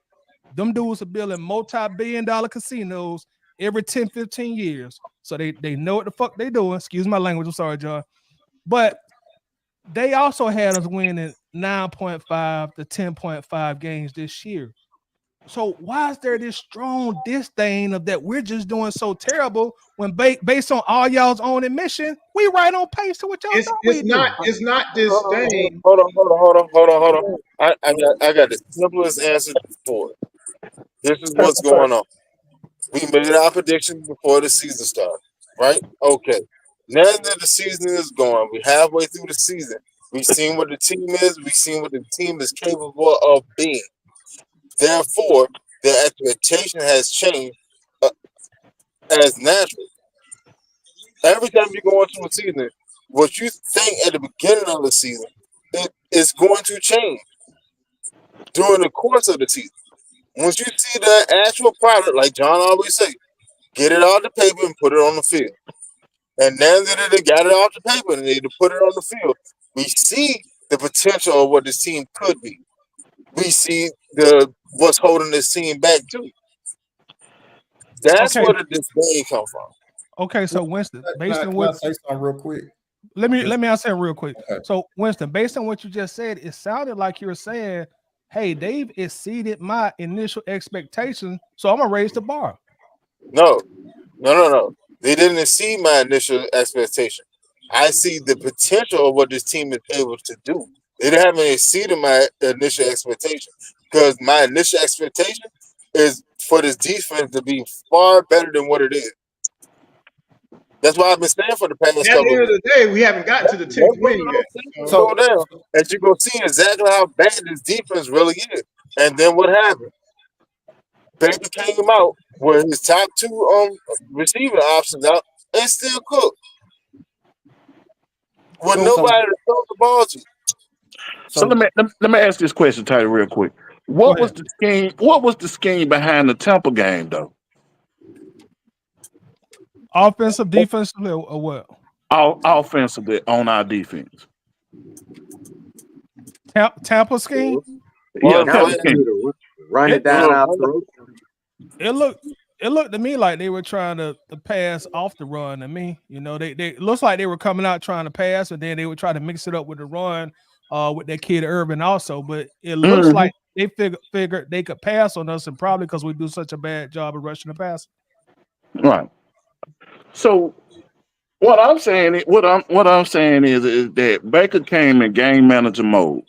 He knew that Justin Simmons was gonna be out. And basically he used what he had, which was his three running backs. They really didn't get no pass down the field like that. Right. It was just screen game. They was using the screen game as their passing game. So with that being said, at hand, Baker really didn't get out to me. He just used what he had. Oh shit. All right, so I think James went off. So I think you ready to go, weren't you? Yeah, because before I didn't want to get us too far down the road. So basically to explain what Winston was talking about, as far as the difference between how he's saying that the expectation hasn't risen. He's just saying that say if he predicted the team was going to win 11 wins, he still believes this 11 win 10, but they have the potential to be a 13 or 12 win team. But what my rebuttal to your initial question, Toddy, was this. So the previous year, I remember when we did the schedule, when Ritter was coming in as a starting quarterback, you didn't have high expectations. You expect them to win around 7 games, right? I think we both did. Yeah, I think I said 8. I think I was 8 and 9, but yeah, you're right. Go ahead. And they pretty much landed around where we expected, right? However, though the expectations were right in sound with what we thought at the beginning of the year, that did not stop us from complaining about the coaching. It did not stop us from complaining about every interception that Ritter threw. It did not keep us from critiquing the team about the flaws that were on the team, even though the team was right in line with our expectations. We knew Ritter. We had the expectation that Ritter was going to be bad. I know me and you did. Right. I knew he was going to be bad. But it did not stop us from critiquing like that was a dumb throw. We need a better quarterback. John up here talking about we need another quarterback coach. He was steady the whole year talking about the quarterback coach. We were talking about the coach, even though we were right in line with the expectation. So even though we have the expectation, this team is, well, for me, I'll speak for myself. Even though I have the expectation that this team is going to win 11 games and get bounced out the playoff, which is what I thought this team was going to be. However, to Winston's point, I do see the potential for us to be better than an 11-win team. And even though we are an 11-win team, that doesn't stop me from critiquing the problems that we see, just like we did in the previous years, even though we were right in line with our expectations. Does that make any sense? It makes a lot of sense. And Okay. I guess my only difference, my only probably difference of perspective is I guess I'm looking at it like after wanting this team to win for so long, so many years, as we all have, once they start winning, and I get it, you know, I know some of y'all say, man, we ain't won but damn 5 games. I get it. But for a Falcons fan, 8 weeks in 5 games, hey man, that's saying a lot. Because we ain't seen it in a long time. So once they actually start winning with a new coaching staff, a lot of new pieces in key positions, I'm gonna give them a little leeway. Now, I'll say this, Keely, to your point. The very first year Arthur Smith and Marcus Mariota, I wasn't as critical. I understood, hey, new coach, man, you can't come in and you can't expect the world and a bag of chips and a brand new Porsche with a new coaching staff. They got to come in, they got to put their blueprint on everything, you know, and then you got Marcus Mariota because you ain't got no salary cap money. So, and I'm taking a similar approach to Raheem Morris and his staff. I'm not gonna come in and say we should fire the offensive coordinators because they having a winning season, but they got their bumps and bruises just like anybody else in the new position. Whatever you gentlemen are doing right now, for a living, minus John, you know, hey, shout out to you, John. But whatever y'all are doing for a living, y'all first day, y'all first month, y'all first year, y'all went crisp like you are now. You didn't have that swag about how great you was at your job in your first month, your first 2 weeks, your first 3 weeks, your first 4 weeks. But we don't work for the NFL. That don't matter, bro. It's still We're a not job. no. What I'm saying is we're not making the playoffs at my job. What I'm saying is, yes, you do. You may not see that, Keely, but I guarantee you, here's what I'm saying. There's somebody at your job that looks at a certain spreadsheet and they determine, yeah, we won a playoff game, we lost a playoff game, we won a Super Bowl this year. Look at these boys' prop sharing. Here's what I am saying, Tidy. During the course of a 17-game season, right? That one loss can keep you from making from missing or making the playoffs, correct? It could come down to one loss, correct? I don't have that scenario in my job. Whereas though I'm able to learn on my job, whether I learn in a certain amount of time is not going to determine whether or not I miss the playoffs or continue to play or continue to work.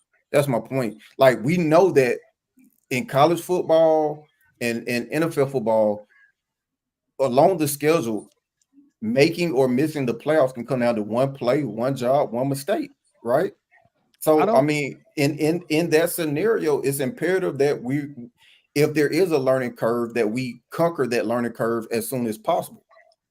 I mean, that's what football is. To me, that's the difference. I don't think let Chris go so I can jump in because I definitely want to answer that too. My bad. Go ahead, Tom. I don't think that correlates because even if we make one playoff game and we lose, guess what? God willing, there will be a 2025 season. Just like at my job, hey man, if I don't meet my performance metrics at my job and I don't get a raise, okay, it'll be 2025. I can come back and do. You're fortunate enough to be able to throw a season away and look for. Everybody is not willing to look back for. Like, there's people who are still focused on 2024 and trying to max out the potential of 2024. But that's a luxury you have to say, well, I don't care about 2024. No. Hold on now. Don't put words in my mouth. I did not say that. Well, your statement was I didn't, one in. Hold on. I didn't state that either. You got to use my statement in their proper context, or I'm gonna interrupt you and say, "Hold on, bro, that's not what I said." Well, I will.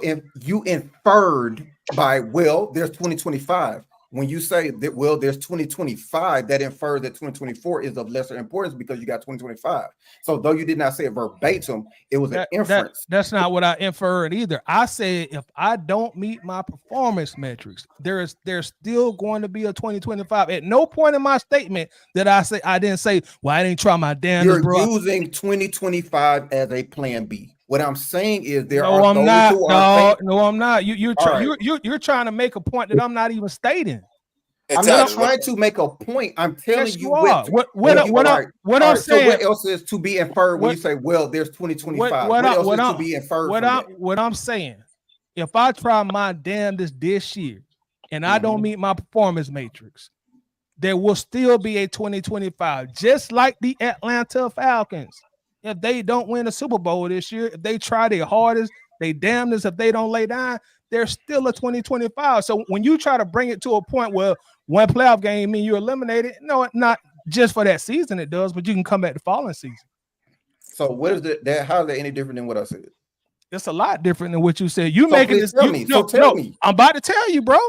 You making it seem like that I was just saying, well, bump it, bro. I ain't got to try hard. I ain't got to try my I didn't say damn. you don't have to try hard. What I said was, if 2020, you're inferring that if 2024 doesn't work, there's always 2025. Is that not what you just said? That's what I said, but that's not what you stated the very first time. That is exactly what I said. Okay. There are some people who are not looking forward to the just in case of 2025. There are people who are still focused on 2024. That's what I said. Okay, bro. Well, okay. All right. Hold on. So anybody else, is that not what I was? What was anyone interpret that differently? Hold on. Watch it. No, in case I'm tripping, just let me know. That's exactly what I said. Here's a simple solution to all of it. Now, Tad, I know you watch contrast like I do. All right. So after the 2024 season, will this roster look similar to what it looked this year?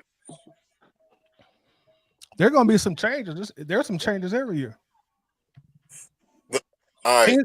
Teams win Super Bowl and they're going to be changed. That's just how the NFL works. Understandable. But I'm talking about like the base. All right, let's say like the base of this defense that we have right now.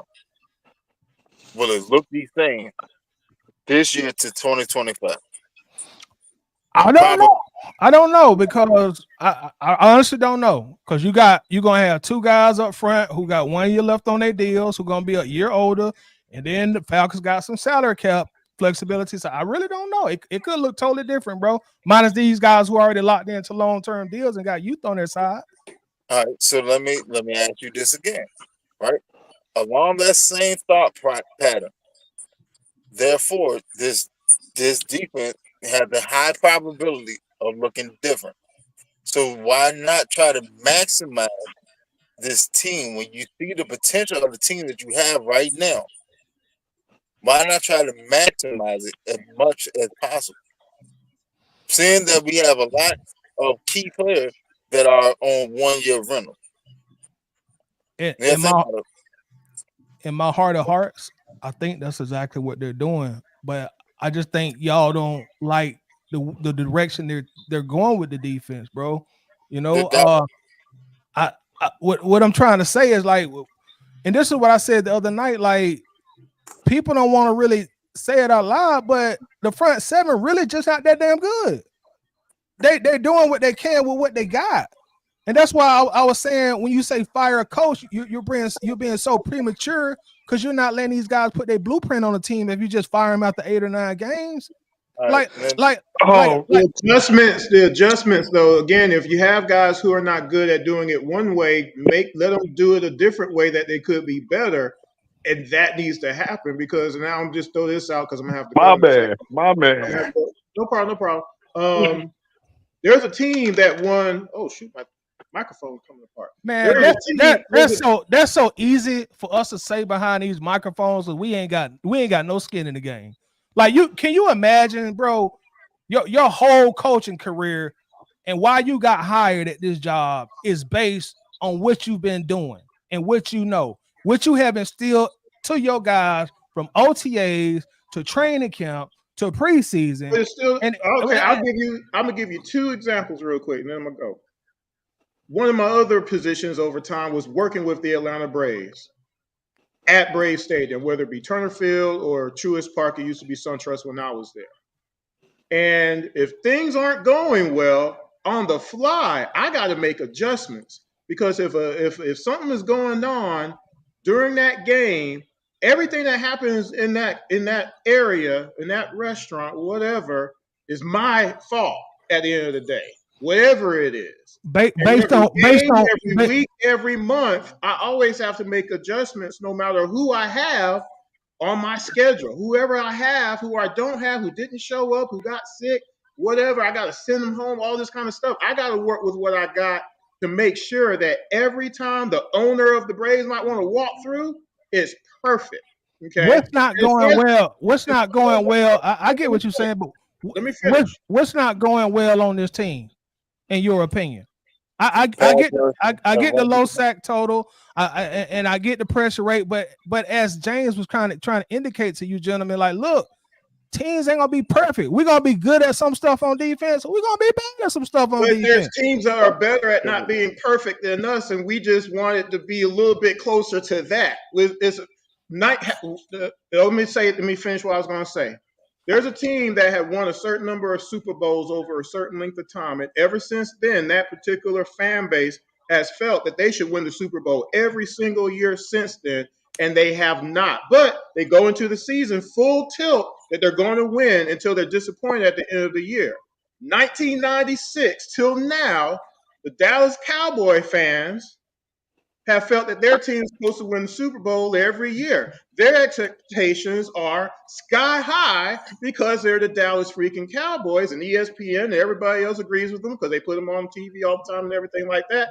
Even though at the end of the season, that is not the result. But then the next season, guess what? They're full tilt. We're the best team out here. We got the best of everything. And Jerry Jones agrees with that apparently because he keeps putting all his money out there until this season, where it's really apparent that, okay, this team is not that great, but this is on Jerry because Jerry makes all these decisions. And how come he didn't do stuff in the offseason to make the team better and everything?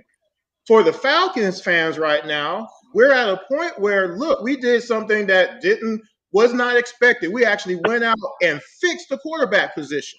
We really did it. We went 2 years without having a bona fide starter in Matt Ryan, and we went 2 years being it was just garbage, right? And then we get Kirk Cousins, and Kirk got out of his, he was rusty a little bit, but now we see this is 4,000 yard a year Kirk Cousins we got here, right?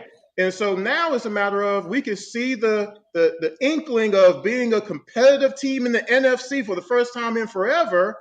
We don't want it to be tossed aside just because these adjustments might not be made or could be made when we can see these players might not be good in this particular type of defense. Where last year, again, we don't have Campbell, we don't have Bud or whatnot, but in a different scheme, we actually did get a little bit more pressure than 6 sacks for the season so far over 8 games or whatnot. And we don't want 5-3 all of a sudden to become what the opposite of that would be after the next 3 games, and we lose those 3 games possibly just because of who we're playing. We want to see the team do its best and have a chance to win every game. That's always going to be the case. And when we can see that might not be the case, there's going to be a little scruff there. And that's where I think where people just look at it from that perspective. We're not wanting to disrespect coaches and whatever, but you can't go out there and say we're not going to change anything. When you have an instance where you have a problem that needs to be fixed, it needs to be adjusted. You can't say full tilt and be all confident and be like, okay, cite the problem and cite the solution. Problem: pass rush, run defense. Solution: to a 4-3 that actually maximizes the player potential that you have, the player personnel that you have on your roster as is. If you Let me don't ask want you to this. spend money and spend draft capital, then okay, that's a simple solution. Switch to a 4-3 because that's the personnel that you have across the board. From starter from one side of the field to the other side, defensively, every one of those starters are a 4-3 personnel player outside of Judon. And Judon can play 4-3 too. That's the Let me simplest. That's why you're seeing an uptick in forfeit because they're about to go to that. And when Helms come back, you're gonna see big nickel because we need an actual tackler closer to the line of scrimmage.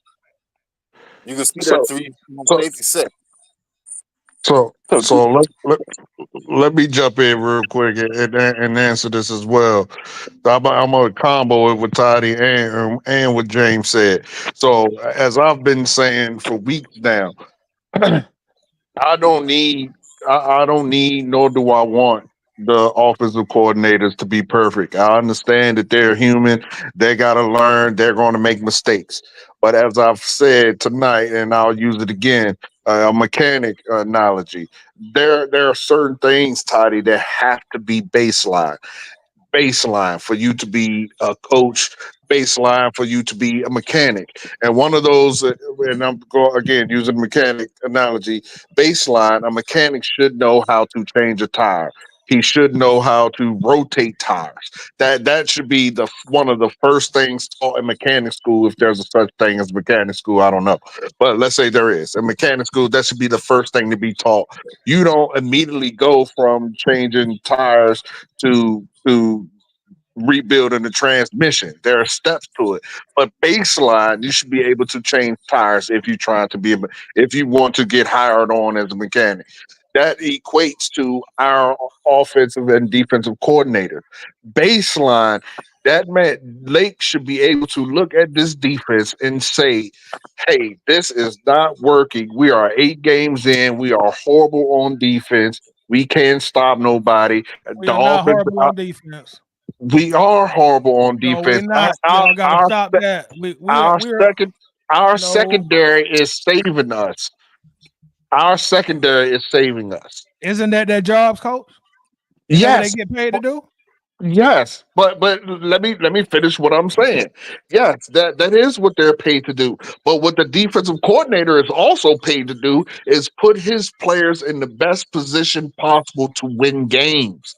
And if he is not doing that at a baseline level, he should not have that job. If you can't look at your personnel and say, okay, we have a 4-3 defense personnel, then as the baseline, you need to be fired. If you want to run a 3-4, and I get what you're saying, let them put their stamp on it, then you go out and you get the players to do that.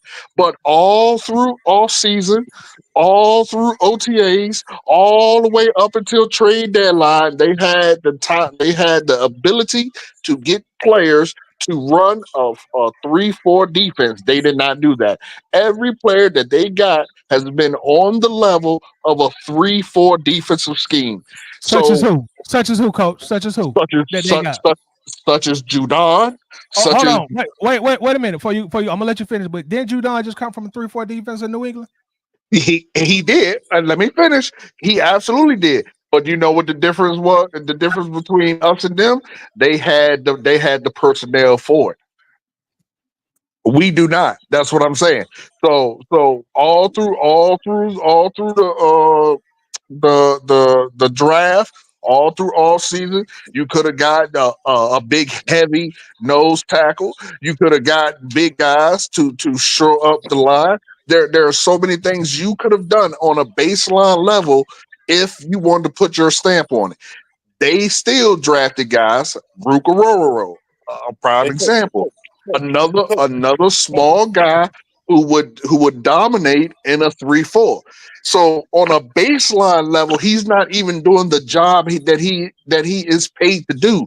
Baseline wise, coach, yes, we're Okay. winning. Hey, no, hold up, everybody. Chris has got to run Yeah, Okay, because I know he has some other stuff to do. let me get Hey, there after that. Chris, I really appreciate you coming in. Don't be a stranger. And I won't. and now you see how we do. Now you see how we do. I enjoy being on, everyone. Getting to meet some of y'all really for the Nice, first while. I've chatted with nice y'all a meeting little you, bit Chris. on Facebook here and there over the years or whatnot. So It's been good a to meet pleasure. y'all. For those who've never heard of me, of course, around the ATL, just go to IMTN Worldwide Radio on YouTube. I do all Atlanta and Georgia sports. I've been kind of Hawk centric lately, though. I do have a Falcon show coming up sooner or later. We'll see when it happens. But right now, I'm concentrating on game for game for the Atlanta Hawks season. So if y'all want to check out any of my reviews, definitely go do that. All right. All right, man. So, Thank you, brother. All right, brother. All right. Good talking to you. Have a good evening. Now. All All right, right. but yeah, Tidy, that's what I'm talking about. I'm strictly talking about on a hold on, bro. baseline, flatline level. No, they don't have. If he was doing everything on a baseline level and our defense still looked horrible, I will be. I'm not gonna say I'll be okay with that, Can I but ask a question? I'll be able to take that a little bit more because I'll be like, But okay, hold on, real quick. now it's up to the players. The players aren't doing what they're supposed to do to play. We just don't have the talent.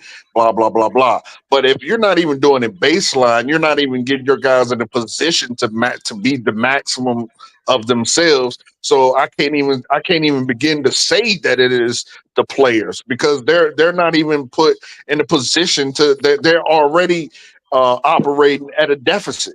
So What do y'all Coach, consider hold on, good hold or on, hold on, bad hold on, hold on, anyway? hold on, hold on, Rico. Watch it, watch it. There's a simple solution.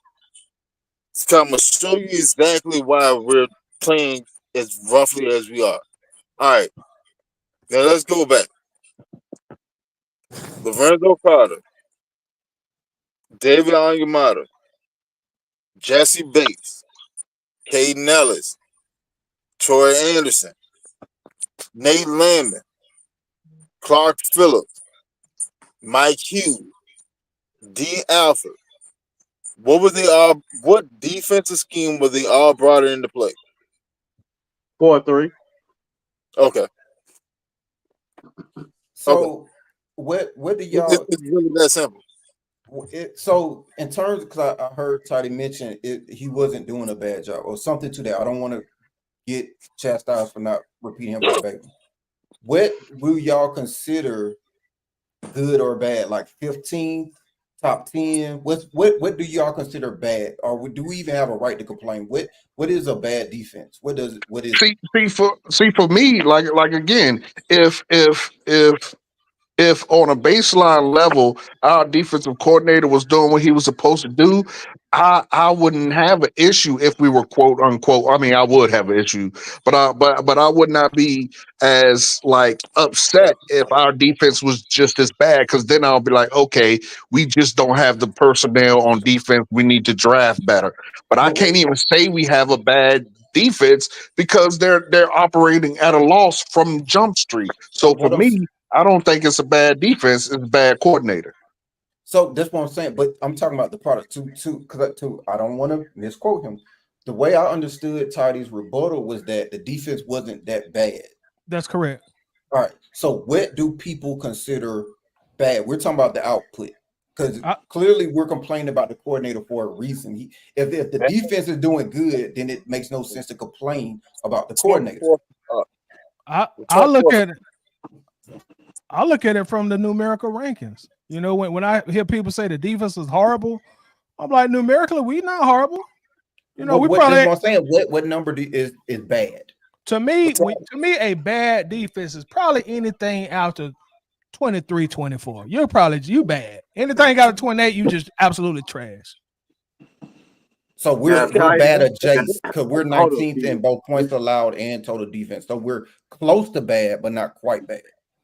Overall, right now, I would say this is a slightly below average defense. Tidy, that's bad then. That's not bad. No, That's slightly Below below average. average. 16 is Not bad 50. then? 16, we are 3 spots below 16, which is I guess the 19. baseline. And 3 John, let me spots. get this stat tidy. Y'all, this is the stat that really make us bad. Third down defense. I swear we probably like 30. We probably between 30th and 32nd. We are trash as far as getting off the field on third down. In that aspect of defense, we are trash. But does And we that mean bottom of the league in sacks. that we are trash at sacks? But that's what I'm saying. Like, y'all are only talking about the bad parts of the defense. Give me some talk about the things that we do good defensively. The only thing we do good defensively is we have a good secondary. No, he's ninth in takeaways. That's probably We're it. ninth in takeaways, and I want to say maybe ninth in. Well, no, we probably like. I don't know, we probably like What 15th. But what that are we? argument, What are we in? What are we in pass defense? but that argument goes both ways. Like you can't just focus on the bad, and you I can't think it might be ninth in well. pass. Like it goes both ways. You can't focus on the good only, and you can't just solely focus on the bad. Like it has to be the totality of it all. The totality of it all is that we're, I guess, by your definition, below average, slightly below average. Slightly below average. Just what our numbers say we are. We slightly below average total.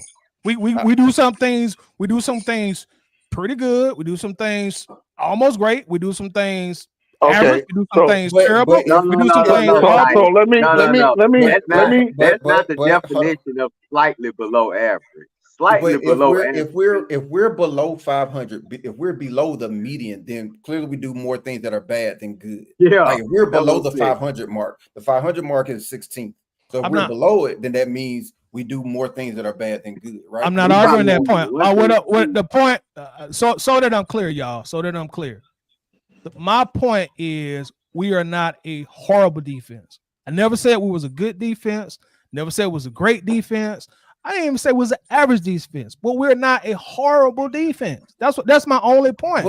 Use words in the proper context. The point I'm making is you have a different threshold.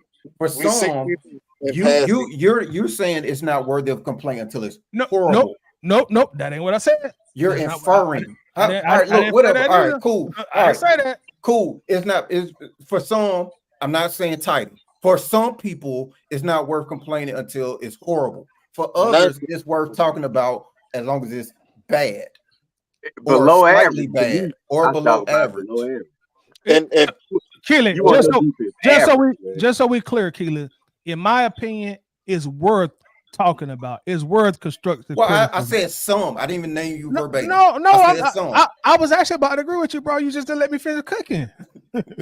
I didn't want to go back and battle versus with what words came out of Tidy mouth. So I said some guys. No, pretty much what I'm saying is like at the end of the day, when people use the word horrible, defense is horrible, defense is trash, it's like, man, the numbers don't back that up. The record don't back that up. Yeah, we are trash in certain aspects of the defense, but there are some parts of the defense that we are pretty good at too. That's why that stat is called total defense.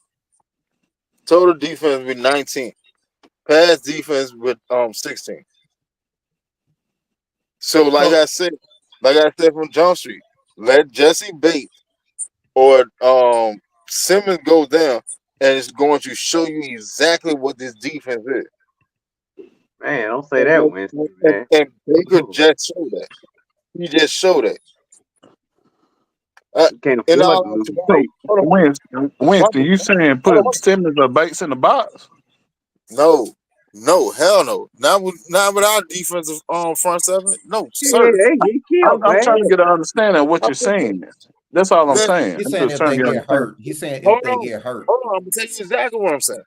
What I said, and I said this for weeks now. Let Jesse Bates or Justin Simmons go down, and it's going to expose what this defense is in its totality. Justin Simmons was out last game against Tampa Bay. Now, mind you, it was a one-score game, and Baker Mayfield still threw the ball 50 times against us and threw for 330 and had, 2 or 3 touchdowns without a sack. You know how bad that is? Tampa Bay got a damn good offense, bro. Man, stop it. Hold on. That's why I got this. They don't. They don't. Below average defense. And Godwin. We have a damn good offense with Evan and Godwin. I'll give him a top 5 offense. Easily. I give it as well deserved. But when your top 2 receiving options are out, there's no reason in God's green earth that you should be still be able to throw the ball 50 times, don't get touched, and throw for over 300 something yards. I agree with you, Winston. And I'm just gonna say this. One On thing this about defense, it is. one thing about when you grade at something, there's a certain thing like when continuity comes into play. I'll use our own team as an example. In 2016, when one of the best playmakers and athletic freaks of our time, Julio Jones, went down on final 2 years, offense didn't miss a beat. And he was clearly the best player on the offensive side of the game, but aside of the ball, but offense didn't miss a beat. And I'm not trying to take anything away from Evans or Godwin, but like when you got that continuity, you got that chemistry together. Okay, we missing these two dogs, but hey, we still got a job to do. That's how they look at it, bro. Dead serious, and also Let me ask you this. Now, Taddy, you was a running back in your heyday, and from what I've gathered, you was a pretty good damn running back. All right. Now, did y'all have receiving options? Y'all had decent wide receiver. Yeah, we had a guy that was all regional at wide receiver. All right. Now, did he ever go down? No, he never missed a game. All right. All regional. So you know. All right. Now I understand it. It's making sense now. All right. When someone of that caliber is out, there's going to be a dip. Now, how far that dip is you can't equate it. But usually the number two becomes the number one. And he's the number two for the same reason. He's the second best at that position. Okay, cool. So when he slides to one, you got to elevate somebody to be number three. But what happened is 1 and 2 is gone. So now 3 and 4 are 1 and 2. For them still to be able to hang 330 on us and throw the ball 50 times in a one-score game, bro, like, you got to defend them out of it. There's a clear issue. Tight. It's worse than below average, man. Because like Winston said, I do one better. If hold on, AJ, Winston. Let me say that, Winston. Look, Tighty. The reason this defense is worse than below average, because like Winston said, Simmons is already out. If Bates go down, man, do you know how quick this defense is gonna go from below average to horrible? And that means that is bad, dude. This defense is. Did Bates play against Tampa? That's what they would do. That's what we're saying. He's the one that kept. He's the one that made the play. Okay, if he didn't make the plays he did, it's no telling how worse they would have got. No, my bad. I meant to say that Simmons play against Tampa. My apologies. No, that's why Tampa did what they did on. Say that again. Hold on, Red. Say that again. Simmons was out. Say what you just said. Yes, it was in. Say what you just said, Red. You know what you just said. I done caught you. I'm saying. Simmons and Bates are our best two players. No, that ain't what you just said, though. What did you say? Imagine if both of them was out, though. No, that ain't what you said. You don't want to say it. I ain't slow, Red. Tyler, you and I know. What'd he say? He said that's why Tampa did what they did. They did? Okay, Tyler, you know what I'm saying. That's the only reason now.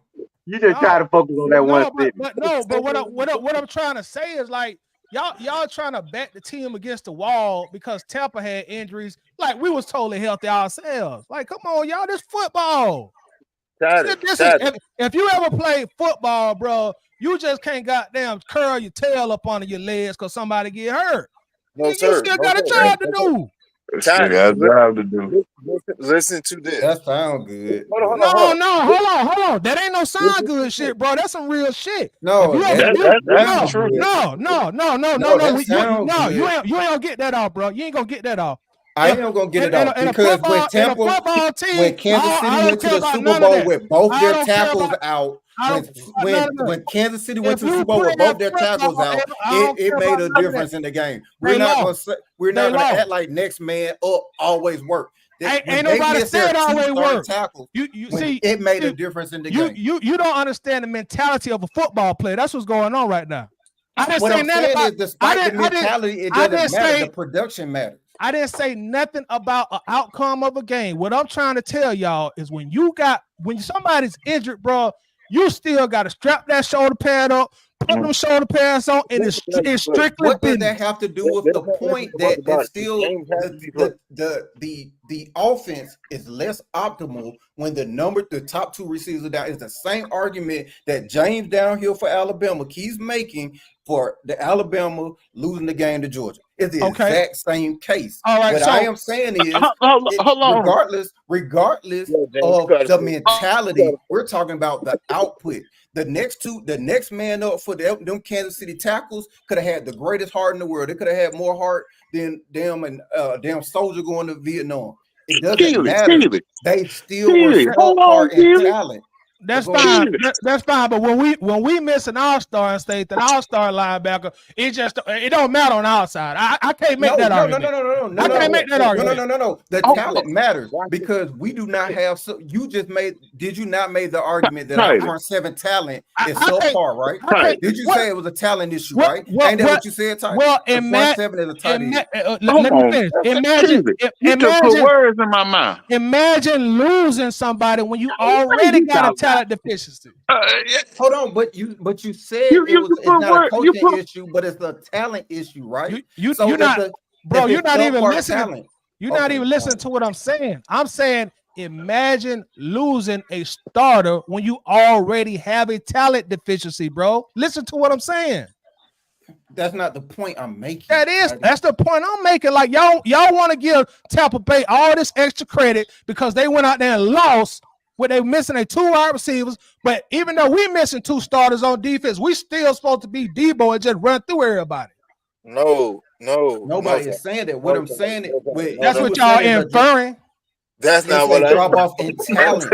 just like our front seven is a drop off in talent from everybody else. Then watch it. You don't have to infer if I'm telling you verbatim. Is infer. Just like our front seven is a drop off from talent from some of the better talent. That is what you inferred when you were saying it's not a coaching issue, it's a talent issue because there's a drop off from talent from other teams that actually have good front sevens. It's the same thing as a talent drop off. Okay. Let me say this. So Toddy, imagine. So you saying? Just answer this question. You saying we have a talent deficiency, right? Absolutely on defense. Okay. So if we have a talent deficiency on defense, imagine so with that talent deficiency, we already behind the curve, right? Absolutely. If you want to be a good defense, yeah. Okay. Behind the 8 ball. So we're already behind the curve because of talent deficiency. Now add to that the deficiency of your coordinator.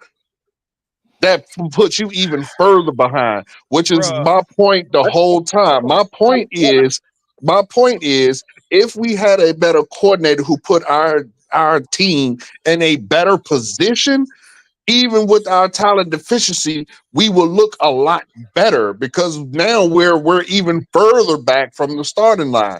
It's like a drag race. You're not going to let somebody get a 15-second and a quarter mile. You're not going to let somebody get a 3-second, 4-second head start and then expect them to come back and win. Hell no, you don't expect them to win. It's almost impossible for them to win. But if they start on the same line, then hey, it's up for grabs. It's whoever's the better person, whoever's the better driver, better car. Same thing with our defense. Our defense has a talent deficiency. Yes. Well, I don't think so, but I'm gonna just say yes for you. So imagine if our coordinator wouldn't be stupid and put them even further behind and just made the playing field even. That's all I want. Make it even. Let me ask you this, Coach. How many? Go ahead. All right, watch it. Remember last year and the year before, right? All right. What was our biggest hole? What was our biggest weakness on that team? Quarterback. All right. Now, if anybody sit there and give Arthur Smith is a great coordinator. I'm be honest with you. not the best head coach, but he's a great coordinator, and he tried his best to sit there and minimize the the damage that our quarterback efficiency could happen, could occur onto the team. Right? Okay. So therefore, now we go to our 2024 season. Our biggest deficiency is what? Pass rush and run defense. Now, if you know that this scheme is not working, you cannot sit there and call your plays the same way that you want to call them. Why? Because it's not going to work. It's not going to work. We just seen that for the past 2 years with our quarterback situation. So what did we do? We adjusted. We became a entirely run heavy team. Did we not? To hide our quarterback. Okay. Now, if that's the case, and that's what a smart coordinator would do, then therefore a smart quarterback, a coordinator on the defensive side should know, hey, these are my two issues. And he's hiding it as best as he can with a cap over the top of the defense. But to get more production out of my front seven, this 3-4 is not working. We've sat there and we've tried week 1, all right.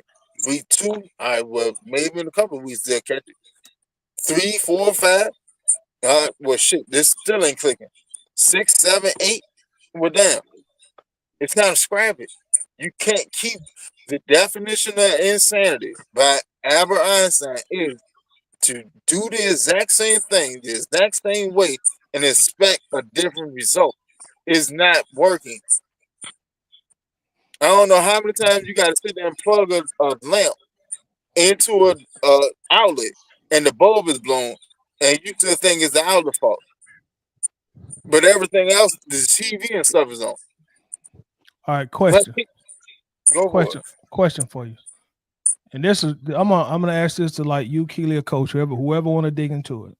I got you. Educate me, enlighten me. How many times in the NFL have you seen a team mid-season, a winning team, change Happens their all the defense? time. Happens all the time. Okay. You ain't gotta finish. Hold on, Coach. You ain't Hold gotta on. finish. Coach, let me finish though. Let me finish. You don't even have to finish. It happens all the time. Let him ask the question in its entirety.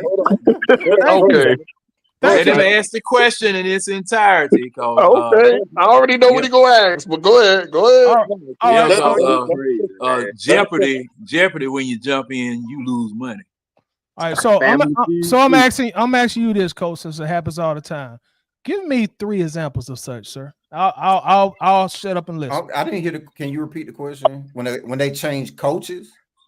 No. Let him finish the question, and then we can rebuttal it. Yeah, but let Coach answer this question. Go ahead and finish it. Go ahead and finish it for them. I already know what you're going. Go ahead and give me your answers then, Coach. One that you would know right off the bat is probably the worst one for us, and that was the Super Bowl that we were in halftime. Bill Belichick changed his defense up. Let me give you the question again. How many NFL teams? That was your first answer. Right, because he told him it was wrong. How many let him ask the question. How many NFL teams midpoint through the season when they're winning, no coaching changes, have changed from a 3-4 to a 4-3 in the middle of the season? No coaching changes. And you win it. How many times has that happened in the NFL? Now, Coach said all the time, and I asked him to give me 3 examples. He said the Super Bowl, which is incorrect. Any changes any changes that they made were in halftime and desperation mode. That's not a proper answer. It is. I mean, it doesn't matter. They still made the change, and it worked. So I mean, it doesn't matter if it was desperation or what. It So was in the middle of a game, which makes it even worse because they didn't have an opportunity to quote. Because everybody thinks you need time to practice, and you really don't. But he made it in the middle of a game, which is even worse because there's no practicing, there's no time to iron out kinks. He changed it in the middle of the game and shut shit down. That's what a good coach, good coordinator is supposed to do. that, Okay, Baseline now shit. wait a that minute, wait a minute. that's Tidy, that's Well, I Tidy, found what Tidy, Google said. restate your question, Tidy. Restate your question because I Google has thought an that answer he for it. asked, did it happen during the middle of the season? that's exactly what I asked, John. Yeah, Hold on. yeah. Here's an interesting answer though. answer. The team that went undefeated did it. The 1972 Dolphins. That's what Google says. It says in 1977, the Dolphins switched from 3 to a 3-4 full time. The Dolphins won the Super Bowl in 1972 with a 3-4 defense. They switched from 4-3 to 3-4 in the middle of the year. Okay, so Okay, so we got to find. So for Tidy's question, we got to find two more. right. So and check this out, John. So with the help of Google, we possibly have one answer. Go said it happens all the time. Now, mind you. Well, in 76, the Oakland Raiders did it too. Okay. Let me keep going though. Yeah. Can we get some modern era teams when we were born? Well, JLK was born during this time. All right. Okay. My point is, and I'm making my point now because it got quiet. That shit don't happen what y'all want to happen. It rarely ever happens. So y'all want somebody to go against everything that they put in their playbook, everything they did in training camp, OTA, everything they did their entire career, just because we on the internet don't like what they doing to change it when they winning. It's not about us on the internet sitting there trying to propagate a situation. If we are as fans that are not getting paid millions of dollars to analyze a game, if a simple fan is able to sit there and see it, and I said this way back before the season started. I said this way back after the draft. This 3-4 is not going to work because you don't have the personnel for it. That's why I thought when we traded up, I thought we should have went on, traded up, and got to Vondre Sweat. An actual 3-4 nose tackle. This 350. Like John said with the ham hock on the ankle. Okay, I got the answer to you for you right here, Toddy. In 2020, after you just Google. Well, I know, right? but I know it happens all the time. I just don't. His point is valid. His point is valid that it's rare. However, that doesn't stop us from recognizing that it's a mismatch for the personnel on this team. So his point is valid that it's rare. It doesn't happen often. That's very valid point, Toddy, if I can say that. But that doesn't stop the fact that the 3-4 is a bad match for the personnel on the team. Is that not fair? That's a fair opinion, and I'm gonna point out opinion. Like you gotta understand the guys in Flowery Branch at the defensive means who call the shots, they may not agree with us, y'all. Yeah, okay, but that's what the point of us being here is to give football opinions. That's true.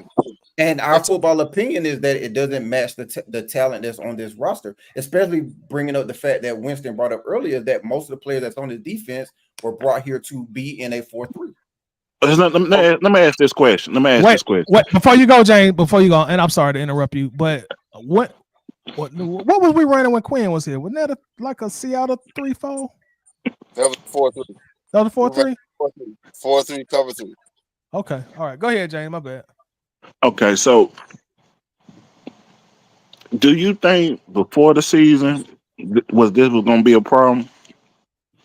Because you knew in the spring he was bringing a 3-4 with 4-3 personnel. Yeah, James, he did. James, we disagreed with it from the initial when we first heard about it. We disagreed with it. I've been saying this for months. I said it on here. I've said it on the Waffle House numerous times. It's not going to work. Now watch this. Now let me ask y'all, and this for the whole panel. Who do y'all think have the most dominant 3-4 defense in the NFL right now? Probably Pittsburgh. Okay. What did Pittsburgh have? They got a bunch of damn dogs on that line. And what's the weight? What's the weight in that front seven? I don't know without looking, to be honest. I'll have to Every last one of them at least 320. Pittsburgh don't draft no small folks, man. Exactly. You know why? And that's why Pittsburgh always had a 3-4. They switched to the Pittsburgh always have a good team and a good they defense. switched to the 3-4 in what, back in the 80s, and never came out of it. Never came out of it. They stayed 3-4. Attacking, go and get sacked. You know what? They had the greatest always defense a dumb pass in the middle, two big edges. They got quick feet, and they have somebody able to come off both sides of both of those edges. Hey, so can I let me interject real quick. For the linebacker, we have none of the. Before y'all get too far down the road, I pride myself on calling it down the middle. And to be fair, I'm looking at the Pittsburgh depth chart, and everybody so far the nose tackle is listed at 309. Everybody is listed under 320.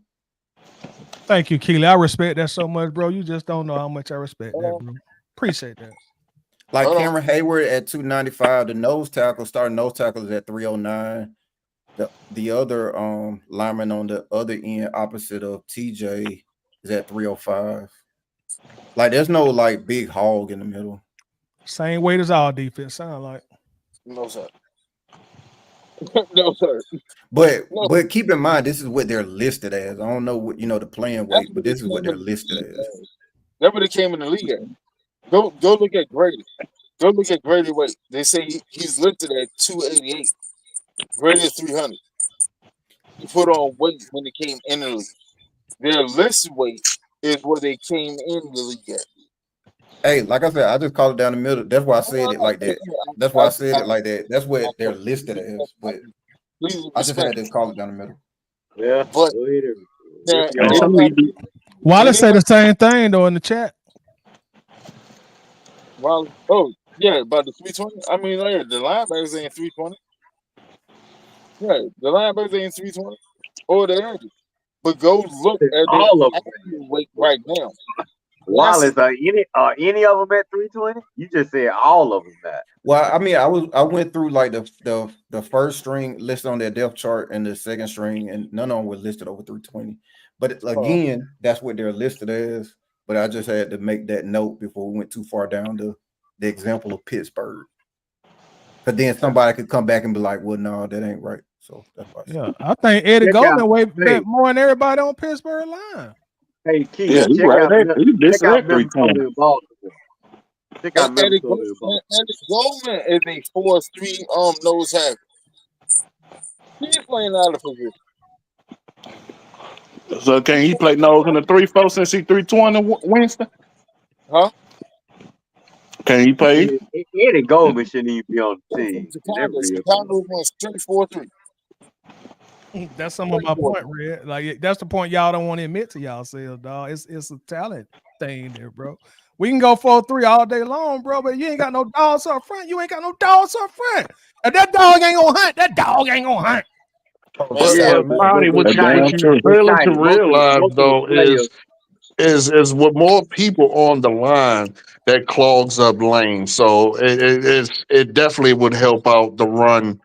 Definitely would help out the run. And it also would help out with people being able to get in the backfield. And I know you said something about Judon don't pressure the quarterback or something.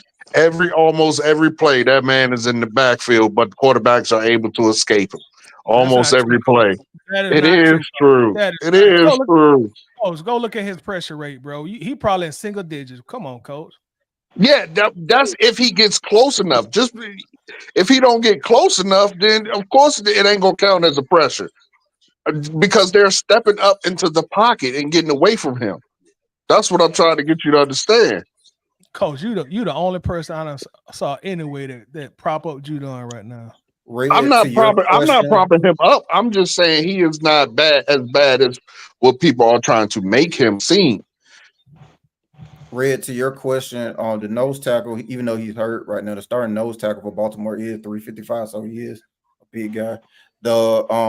But Harrison Phillips is listed under on 320 though for the Vikings. But what's the name defense in Minnesota? That thing is just it's 3-4, but they give so many different looks, man. Like they're so exotic. They just run some of Yeah, everything. they don't have a moron at defensive Well, look, coordinator. They got Brian Flores. here's the difference. All right, so Keanu Benton, right? Keanu Benton came in the league weighing more than what Grady weighed now. Keanu was drafted what last year? He came in the league at 309. So what you think he's weighing now? He's weighing a good 320 something. See what I'm saying? They have an anchor. Zach Frazier came in at 310. How much weight do you think he done put on? They got TJ Watt at 252. That's a lie. That's a lie. Come What? on, man. 262. They got him at They 252. they weighed that at high school. And Nick Herbert, the outside linebacker on the other side, they got him at 240.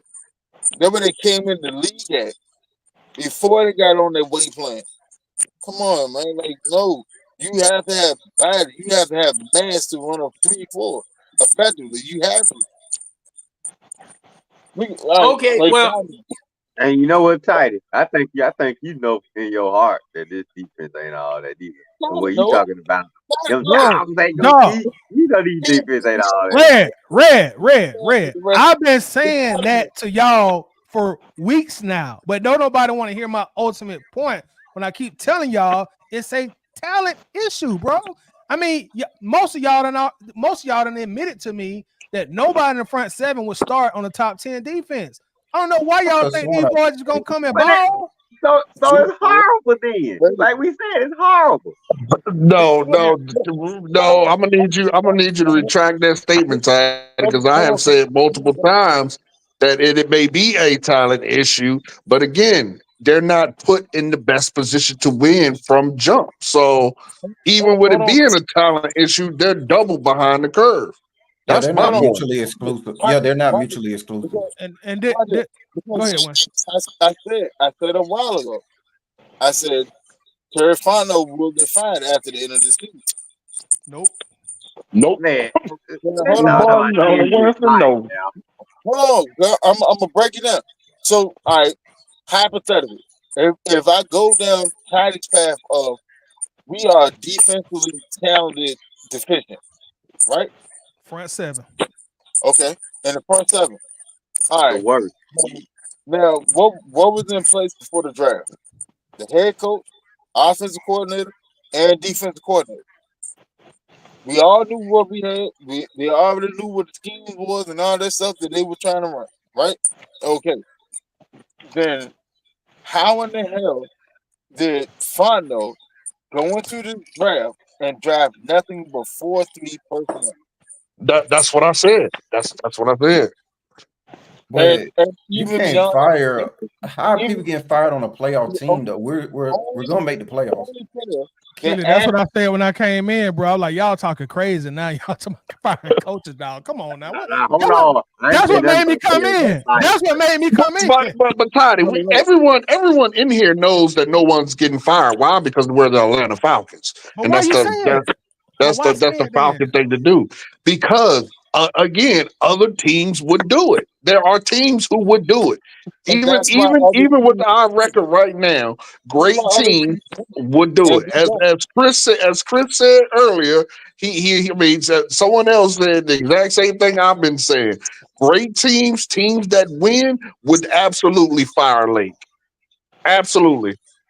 Yeah, man. but okay, okay. Let me. Okay, What, well, let me. Oh, what's who's that? speaking now? Go ahead, Winston. Go ahead, Winston. The offensive coordinator for the Jets. Hackett, Hackett, Hackett. Nathaniel Hackett. He got demoted 3 weeks ago. 3 weeks ago, he got demoted. But they're losing. for not producing. This is the NFL. They stand for not for long. Either show out or get the hell on. It's one of the two. But this is my only But thing with that. what we do as an organization, we hold on. I don't know what it is with Blank, but he create like soul ties. Like he don't know how to break. If it's But not working, let him go. Prime example, Grady's still here. That's a prime example. but Winston, let me say this, Winston. Like one thing you got to keep in mind, you can't continuously have a carousel of coaches coming and going. And the reason you can't do that because you'll never get a great coach. Nobody will want to come here and coach if you keep bringing them in and out. You absolutely right, and that's why I said I don't think we will ever win the Lombardi until we have a proven head coach. Every time that I can remember, outside of Moore, I think Moore was the last one that actually had coached a team that has been a head coach for the Atlanta Falcons. But even beyond that, though, the dumbest shit. Like, let's reset. If you really want to go in madness like that, one of the coaches from that 2016 season should have never left. In all actuality, it should have been Matt LaFleur. He should have stayed. Or Kyle Shanahan should have been elevated. Then No, we you would Well, have this. Shanahan was out the door. yeah, Shanahan was already Shanahan was gone. gone. Shanahan was gone. Exactly. So Matt LaFleur should have been elevated behind him. But He was the father. you got to remember, like after that Super Bowl debacle, man, there was a lot of stuff behind the scenes with that coaching staff. That's why they all scattered like that, bro. There was a lot of stuff going on behind the scenes. I would agree Yeah, with that. especially on the airplane headed back Don't home. talk bullshit about. I'm gonna give you 5 years, build your team the way you need it. I just need to get back to here. What? Let me ask y'all this then. What's wrong with like hiring Raheem? Because we ran Art Smith out of town. So what's Should have wrong with? never let him go in the first place when he was the interim. But okay, let me ask you this. But what's wrong with hiring Raheem and like let's see what he can do in 2 years? You know why we got to put everything on the table in the first year? Why we can't Do, give do, him a do you little time? know? For me, well, I Who can. said anything about firing Raheem though? Tatted. When way back before the season started, me and you had this similar conversation, and I said every move that we made has not been a move to maximize this roster that we have. And you kept saying, well, let's give it time, give it time, give it time. All right. But I said we have a roster that is able to contend. This was before Judon got here. I said we have a roster that is able to contend. Contend for what? Contend for what? At least the NFC championship. I don't see it, but I love if it happens. You don't see it because the defense look like shit. That's why you don't see it. Now if the defense got online, could you see it? If you saw an uptick, say that we knock off about 40 yards on the rush defense, and we average about 2-3 sacks a game. Could you not see this team going to the NFC Championship? Yeah, if that happened, but I keep saying, bro, I just don't think we got the personnel for it. Like that's still my point. Case in point, this was my point beforehand. Well, that's why I said we did not make any type of move to maximize this team because we're trying to run 3-4. We don't have 3-4 players, so we did not make a move to maximize this team. That's why I've been saying for half a season now, before this season came. So you And don't now to you the don't point, huh? you don't think getting Kirk Cousins and Mooney was a move to get this team going in the right direction? You're not catching my thing. I am, and what I'm saying, Winston, before you reply, Right. that's why I keep stressing, like, y'all, I know we don't like to hear this, but in this situation, patience is a virtue because, like, you can't expect Raheem to come in here in one season and one all season and revamp a 7-10, 7-10, 7-10 team.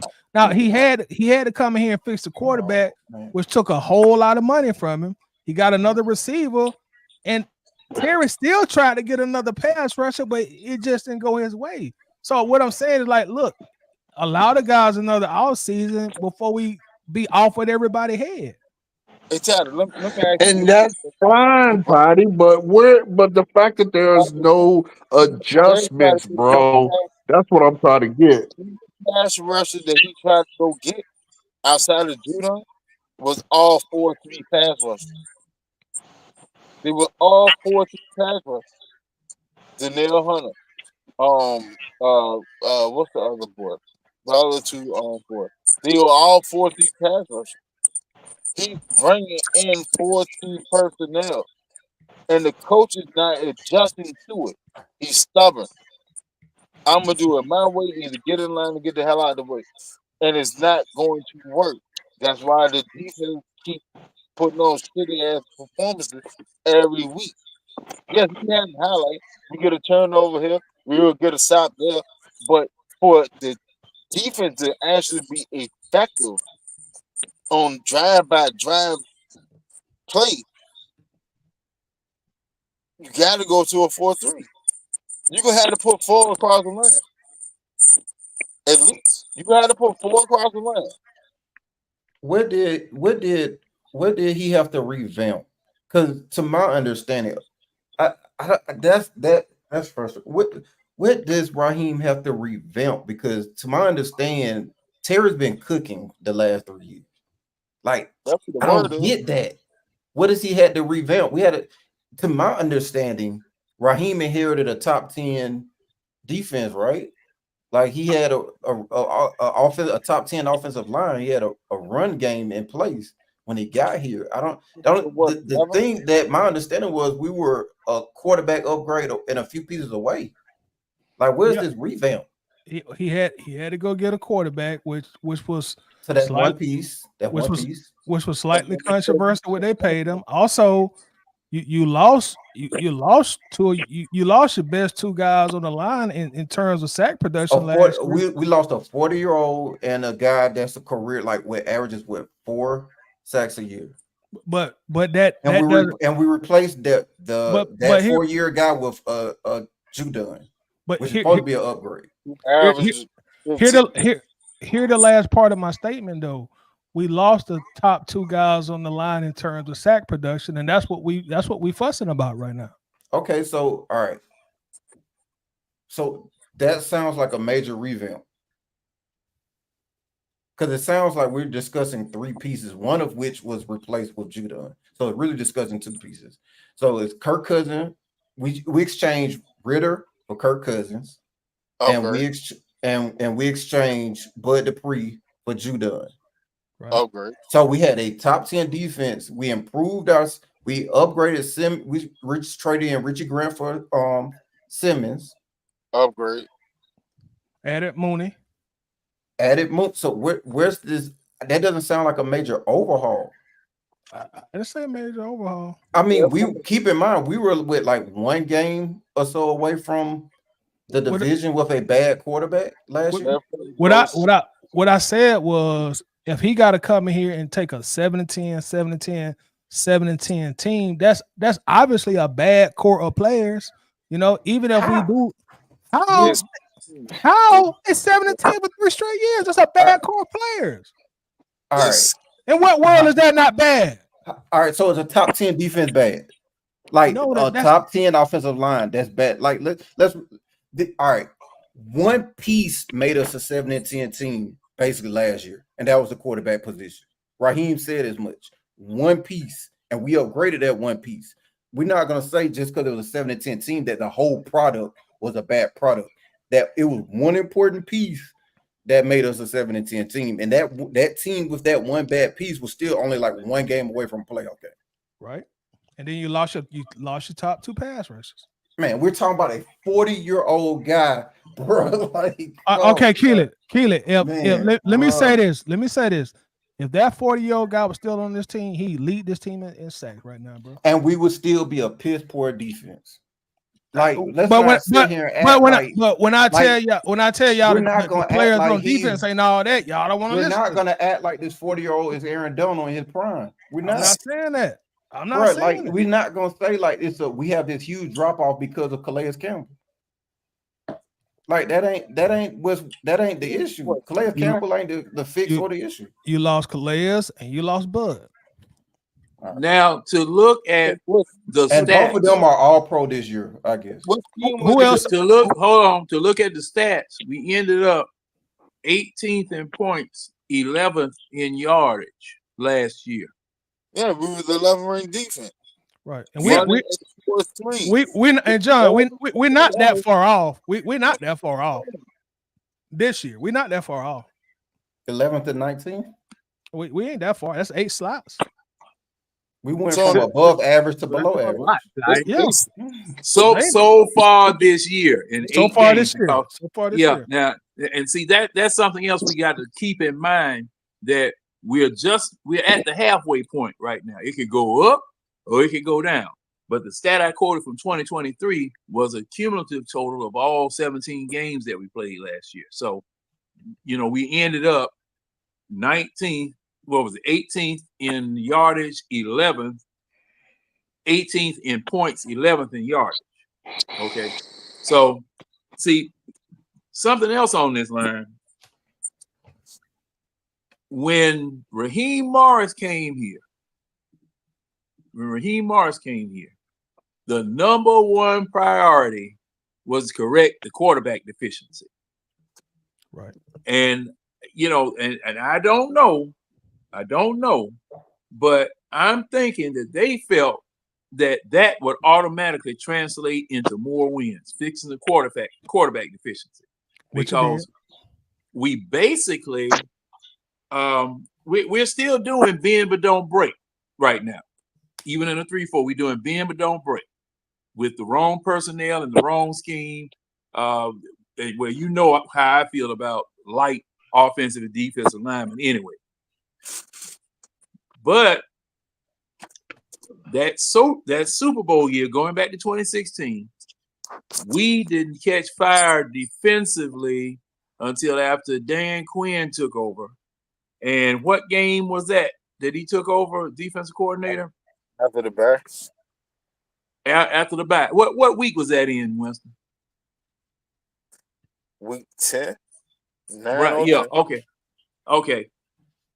But we were blowing people out. I mean, the offense was so prolific, we were blowing people out, which covered over to a degree what the defense wasn't doing. And right now, it looks like we will break as the number one defense after the bye. Our defense will break as the number one defense after the bye. Right. Now, and cumulatively, it was trash. But after the bye, from the bye all the way up to the Super Bowl, we had the number one defense. Yeah, you can see the difference. I'm looking at the schedule now. Like the first half, we're giving up 28, 32, 33, 30, 32. And then after the bye, 19, 14, 13, 16. Like you can see the difference. Yeah, but if you just look at the end of year stats, in 2016, we were rated 27th in points, 25th in yards. So that's a cumulative set over. Yeah. That's what I'm saying. That's the whole season. That's the whole season. You don't want to include context. Yeah, and that's what I'm talking about, because I know Winston has made this point over and over and over again. The same thing that you just said, Keely, about how good we were after the bye.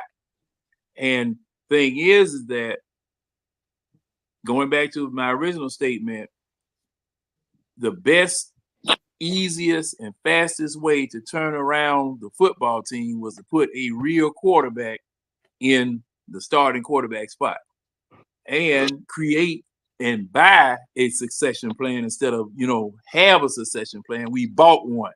When it got paid for Kirk Cousins, our first pick was a quarterback. Okay, succession plan already in place.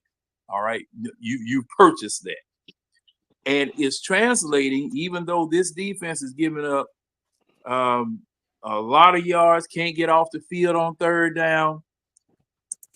We are getting off the field on first or second down due to interceptions, fumbles, things of that sort. Okay, so at this juncture, I'm concerned about the defense, and I understand exactly what you guys are saying, because see, the thing is that you're supposed to examine your wins the same way you examine your losses, and determine, hey, how did we win? Is this method of winning sustainable?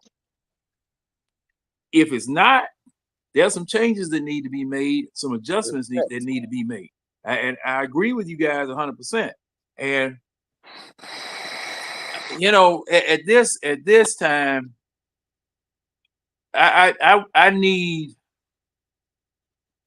some games against some quality opponents. And now, would you consider Dallas a quality opponent coming this week? No, but I it's do. definitely a trap game. I do. Yeah. I do. No, well, no, but if we lose it, they'll say it was. They'll say, "Damn, y'all lost to Dallas." I think honestly, they're not that far different than us. I think because we have glaring deficiencies, they have glaring deficiencies. We have things we do well, they have things they do well. Like we kind of the things that all right. We understand that Dak is a capable quarterback. If you allow him time, he's gonna find somebody else other than CD. The one thing that we lack at is putting pressure on the quarterback. Just like I think the fact that we don't have a pass rush makes this a dangerous game, because the one thing you can't afford is to let Dak just sit back there. That's the only weapon they really have. Now, with that being said, to me, when I went back and I look at that Seattle game, like Kirk had a better game than Geno. I mean, we were more talented running back. We had a better day running the ball as well. The biggest difference was the fact that they could put pressure on Kirk and we couldn't put pressure on Geno. Like that was the difference. And if we can't put pressure on Dak, then we run into the same. That's why I think this is a test game, because I mean that makes Dallas a worthy opponent if you can't put any pressure on Dak. Now, I do. okay, well let me say this before you start, Winston. Let me give these stats, and it should be a key to what we need to do. Because see, I'm looking at Dallas. They 31st against the rush. Right. They next to last against the rush. So Seattle was almost dead last against the rush. Seattle is bottom of the league. Seattle is bottom of the league, and they beat us because we couldn't get to Geno. Like they're Seattle is bottom of the league in rush defense. Well, the reason why, okay, I'm looking at this. We do not take advantage of other teams' weakness. Okay. There you go. And since Seattle was at the bottom of the league against the rush, and Bijan had a good day. The question is, why weren't we running against them more than we were? More than we did. I mean, Bijan had a good day. How many times did we run the ball? Yeah. Hold on, I'll look it up. Like I know we ran it 36 times. To me, the difference was the turnovers. Like they actually pressured Kirk, and what he had a fumble, and I think he had a couple interceptions. To me, that's the difference in the game. Turnovers and penalties. Yeah. He fumbled on one drive. I mean, the most frustrating turnover was that one where they pressured Kirk to the left, and he tried to throw the ball, and he fumbled it trying to get the ball out of his hand. He had 2 interceptions, then he had that fumble. That fumble, Keely, that fumble was a blindside sack. I mean, 99% quarterbacks in the league gonna fumble on that hit. Yeah, he shouldn't have. I don't think he should have attempted. He was fleeing to his left as a right-handed quarterback. Yeah, don't but he think he he should he have. didn't see that. I don't put that on him trying to He throw was out of it. He was about to throw the ball and just got blindside sacked. Like that's what I'm saying. 99% quarterbacks are gonna fumble on but that hit. all right. I will have to go back to look at it. But if you're fleeing to your left, I'm assuming you feel the pressure or at least see him coming. No, he wasn't fleeing. He was standing straight in the pocket. Dude came straight No, he around. was. I remember him running to No, the left. he was trying to get away from pressure. He saw pressure. He should Oh have just man, balled up. I must be talking about a different game then. My bad, because I Nah, remember him He was fleeing. getting blindside sacked. He uh, was fleeing to the left, trying to trying avoid the Good pressure and trying question, to get the actually. ball out of his to hand check and down. get mid throw. And when he tried to check Yeah, down, he was got that popped. was that the one He where got he popped. threw the ball and turned like this, But John, and to the your man question, John, to and your he really question, got capped. He really got capped. That's what we used to call in Well, basketball. tried to check John, to down. your question, we had Tried to do 31 what he got rushing attempts. B. John had 21 of them. Okay, that plus those mistakes is what killed us. Hey, I got a quick question before we dip off because I see Winston said he got to go to work in the morning. So it just popped up on my timeline. Again, I understand this isn't by no means meaning it's going to happen, but it said the Falcons are predicted to trade for Ladarius Smith from Cleveland. Uh, What do we think about that? Zadarius Smith. Yeah, Hey, hey, if we do, man, if we go yeah. get He, Man, Zadarius, coach, man, check your sources, dude. Don't be reading us this stuff out this fake news shit. where you saw that? just popped up from Yahoo on my phone. It just popped up from Yahoo. But again, as I stated before I even said it, I'm not saying it's going to happen. What it said was that the Falcons are predicted to trade for Zadarius Smith, 32. He's 32, owed $5 million this year and $9 million next year. And I Sounds mean like you done. that's literally what it says. Sounds like you So, done. Hmm. Wednesday, I so check on it. If we get Zadarius, those now you got booking. Now you legitimately have booking. Now you have a way to actually run a 3-4. We would just have to send like the middle linebacker.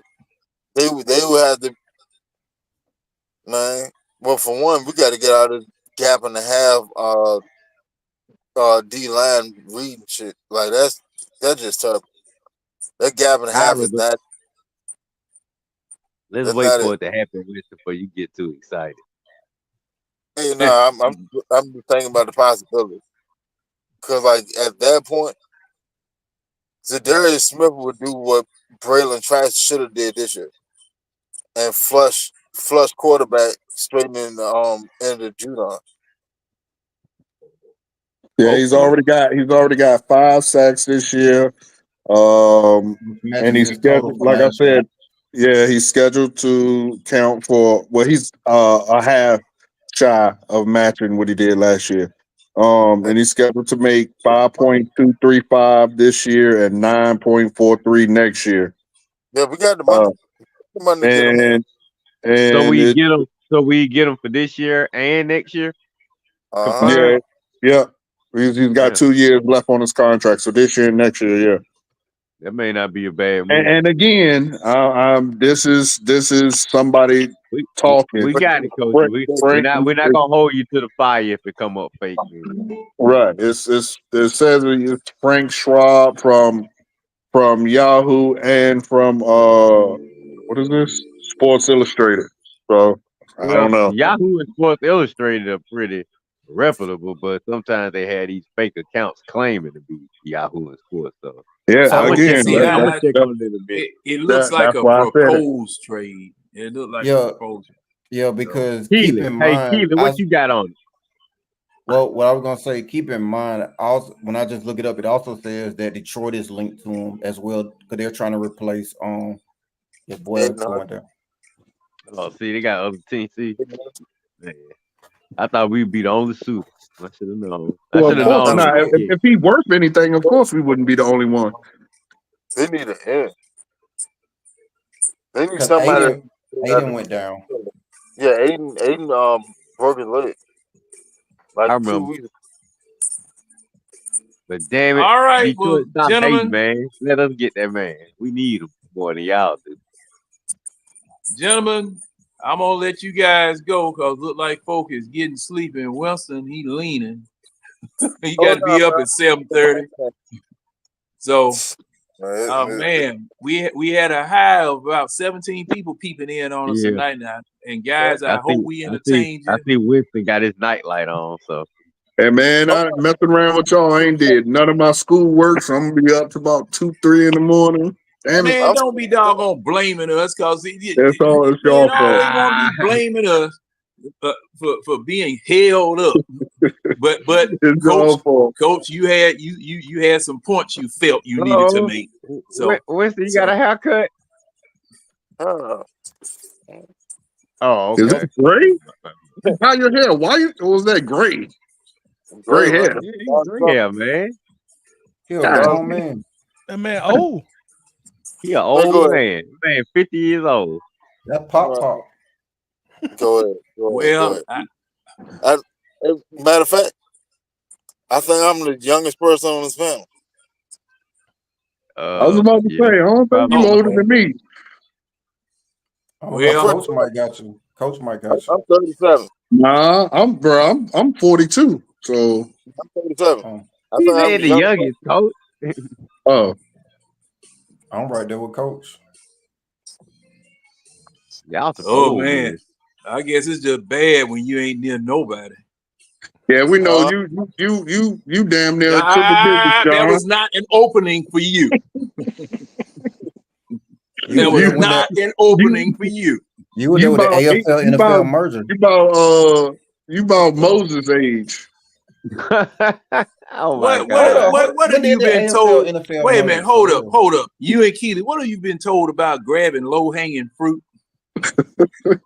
I'm just saying you was there when the ski I party. know what you just saying.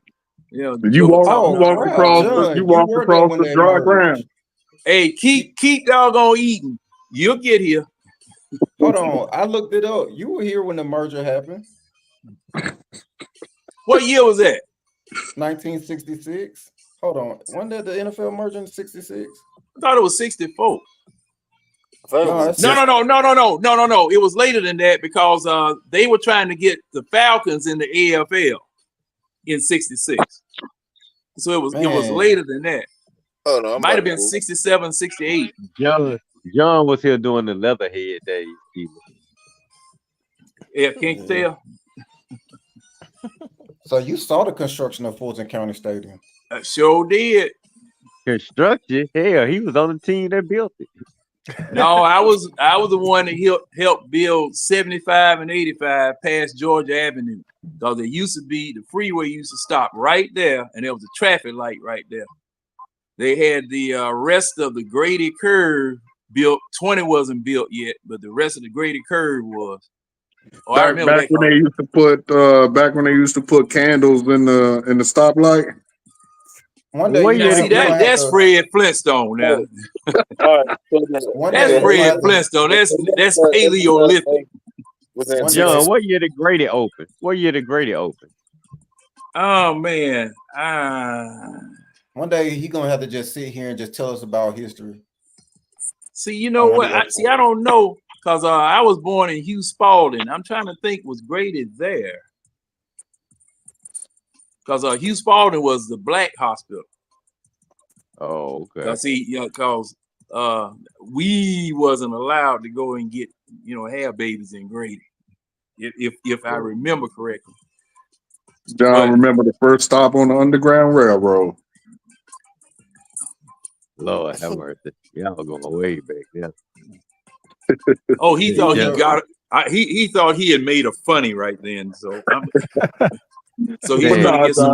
you saying everybody I hope to reach your He's age one day. gonna get some of that Egg McMahon laughter after Johnny Carson didn't. Ho, ho, ho, ho. he saying I John was hope to the reach subject of your age one day. But But yeah, all like right, I say, fellas. y'all keep eating. You'll get here. But let me see. Related Keely, to Django Unchained. what you doing? What you doing? What you doing this weekend? Man? All right, if y'all can see my avatar, I'm promoting Red's new album. Everybody, it's on iTunes. Check it out. Red, you mean red in here? Yes, Redhead you don't see Kingpin. you don't see it? Nah, it's I real see it small, now. bro. It's real I have small. been paying attention. I didn't pay attention to it. I see it now. I saw that, but I didn't know what it was. No, Red, Winston and Red know exactly what it is because I sent it to him. Oh Red yeah. Oh, okay. got This the is LP on. this old school rapper. Yeah. Motherfucker, you probably know him, John. Redhead Kingpin. John don't listen to rap. Oh well, I know Tidy remember. I know remember Tidy. Redhead Kingpin. I've But- heard of him, but I didn't listen too much of that. Well, y'all go check out Red's album on iTunes. And y'all can catch me on the iTest every Wednesday.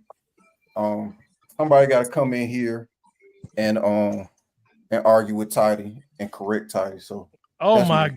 God.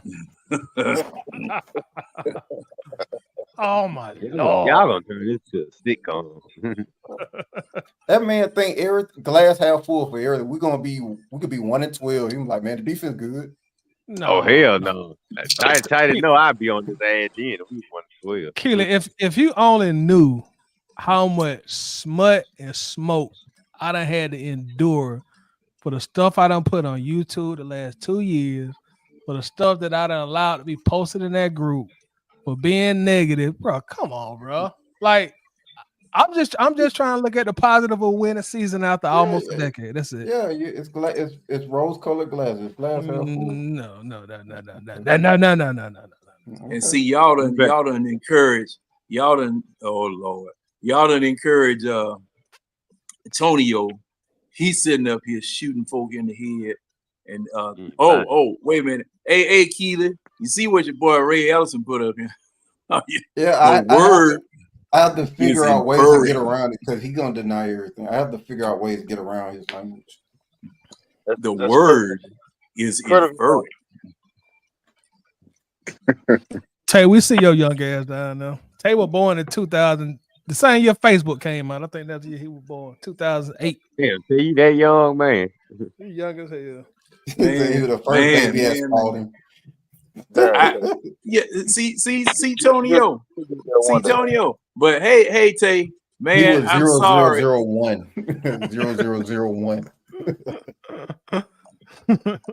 Matter of fact, that was a tag number. That's a Die Hard reference, ain't Well, Social Security is 1. 0, 0, oh, you know 0, what? 1. Hey, now I didn't qualify. I hadn't qualified for Social Security. I didn't have enough. I mean, no Social Security number. Oh. It's Coach, just what was yours? I'm from DC, so mine started with a 579. That sound kind of fake, Coach. You need to That's go how back they to do Social it. They Security do it by office. region. Not no more, but they used to do it by region. Yeah, they did. That's why all of ours start with twos. Yeah, I would start with 2 down here in Georgia. Yeah, mine start with a 2. Yeah, mine start with a 2. Coach, what you doing this weekend, man? First off, you got to go study. Yeah, man, I got to study. I got a big test on Friday. What they testing you on Friday? Shit, I don't even remember. I just know I got one. I don't remember what classes it is. Well, that sounds like health. That sounds like health. No, I'll be faking it till I make it for real. Sound like a. But you catch me everywhere, man. You know, I'm the one always catching all the smoke. You know, because I look at things differently. I'm not happy with just wins, so you know I catch all the flack. But yeah, I'll be on here. Be on whenever Toddy finally does Waffle Houses, which are that's very rare. And catch me everywhere, man. Yeah, bro, you say that every Friday. But nah, man, you catch me any and everywhere, bro. I love to talk my Falcons. Win or loss. So I'm always here. All right, Red. What you doing? What you doing? What's up? What's happening? Fucking people nerd.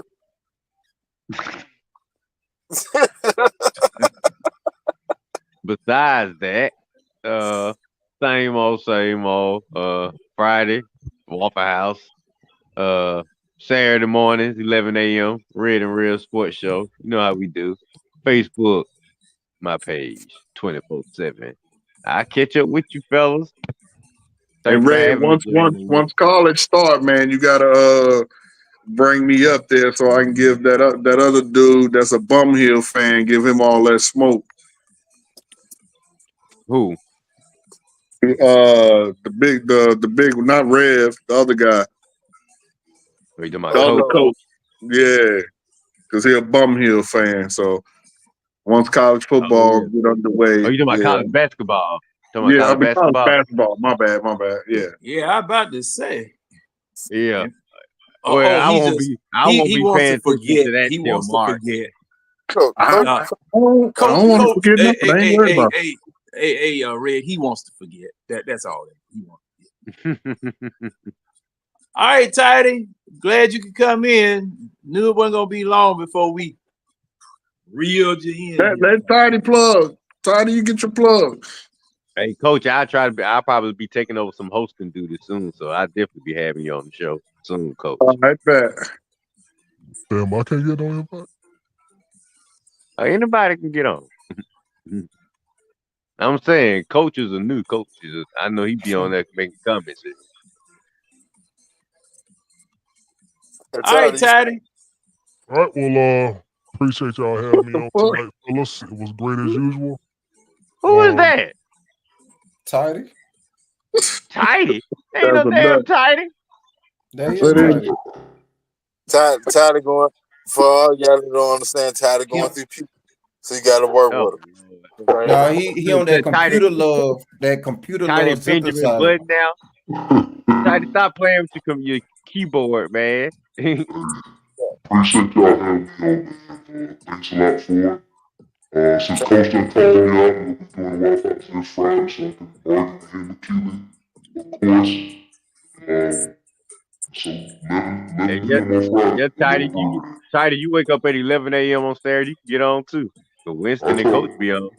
I try my best, bro. Friday, I be on there looking on this Wi Fi. I can't understand that. Hey, Winston, he sound like that dude from True Lies. Remember they was in that room and shit? They're trying to sound like one of them people they be looking for on the show FBI. What about now? That better? Yeah, man, just a little bit. Yeah, Oh we know God, who it that's is. horrible. What did you do? Yeah, my bad. I had hit this button, man. But yeah, I was saying thank y'all for having me on. I appreciate it. Since Coach called me out, I do the Wi-Fi on Friday so I can argue with him and Keely. So check me out on YouTube at Atlanta Bird game, man. I appreciate the love.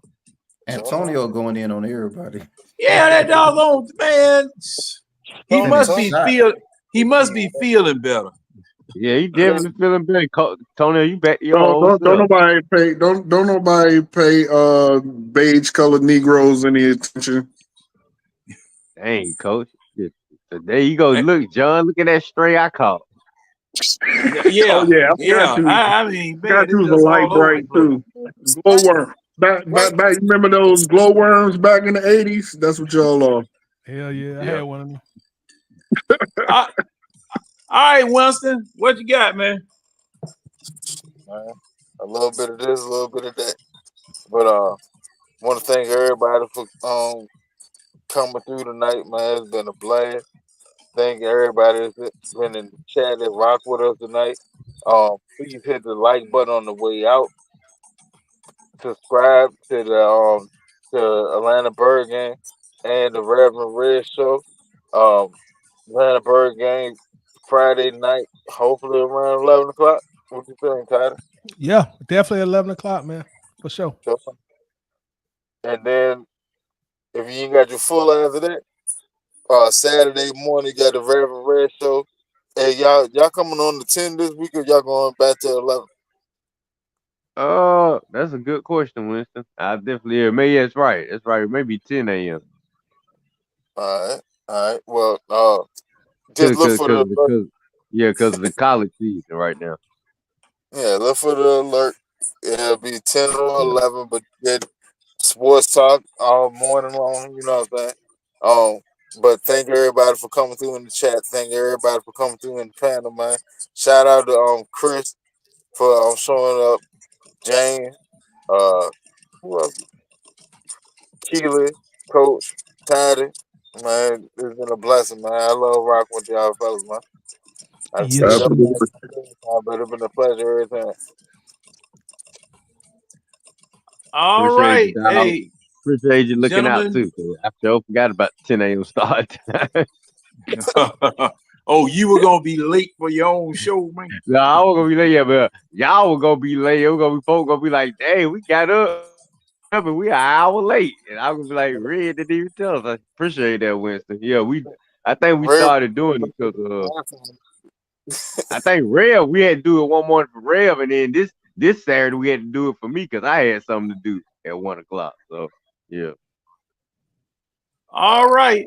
Well, to everybody on the panel, Red, Coach, Tonio sniping from the back, James he's Holloway, sniping all the way in, and and dango, we my, still need my, to get a my name for boy y'all fan group. and my boy Chris Royster. I got a new comment because I know. Oh well, at least we're getting a compliment from Ray, and thank you, Ray. We tried. We tried the best we could to make it a good show. You know. I'll holler at y'all. Um, Thanks for having me, man. all right. And to all of the content creators, inclusive of Tidy and everybody else, thank you guys for supporting us. And we support you. so And much. we appreciate all of the tunes in. We had a high of about 17 or 18 people while we was fussing and arguing. And that was good because we know that you all could have been doing a whole bunch of other stuff, but you decided to stop here, and we appreciate it. So I'm going to get me one of those. Yeah, man. So, I ladies seen and you one down gentlemen, on. huh? Say what, Winston? I said I seen you one down on Prime Day. Don't worry about it. That when I got my shit. That jump was 40% off. I said, hell yeah, let me put this in my cart.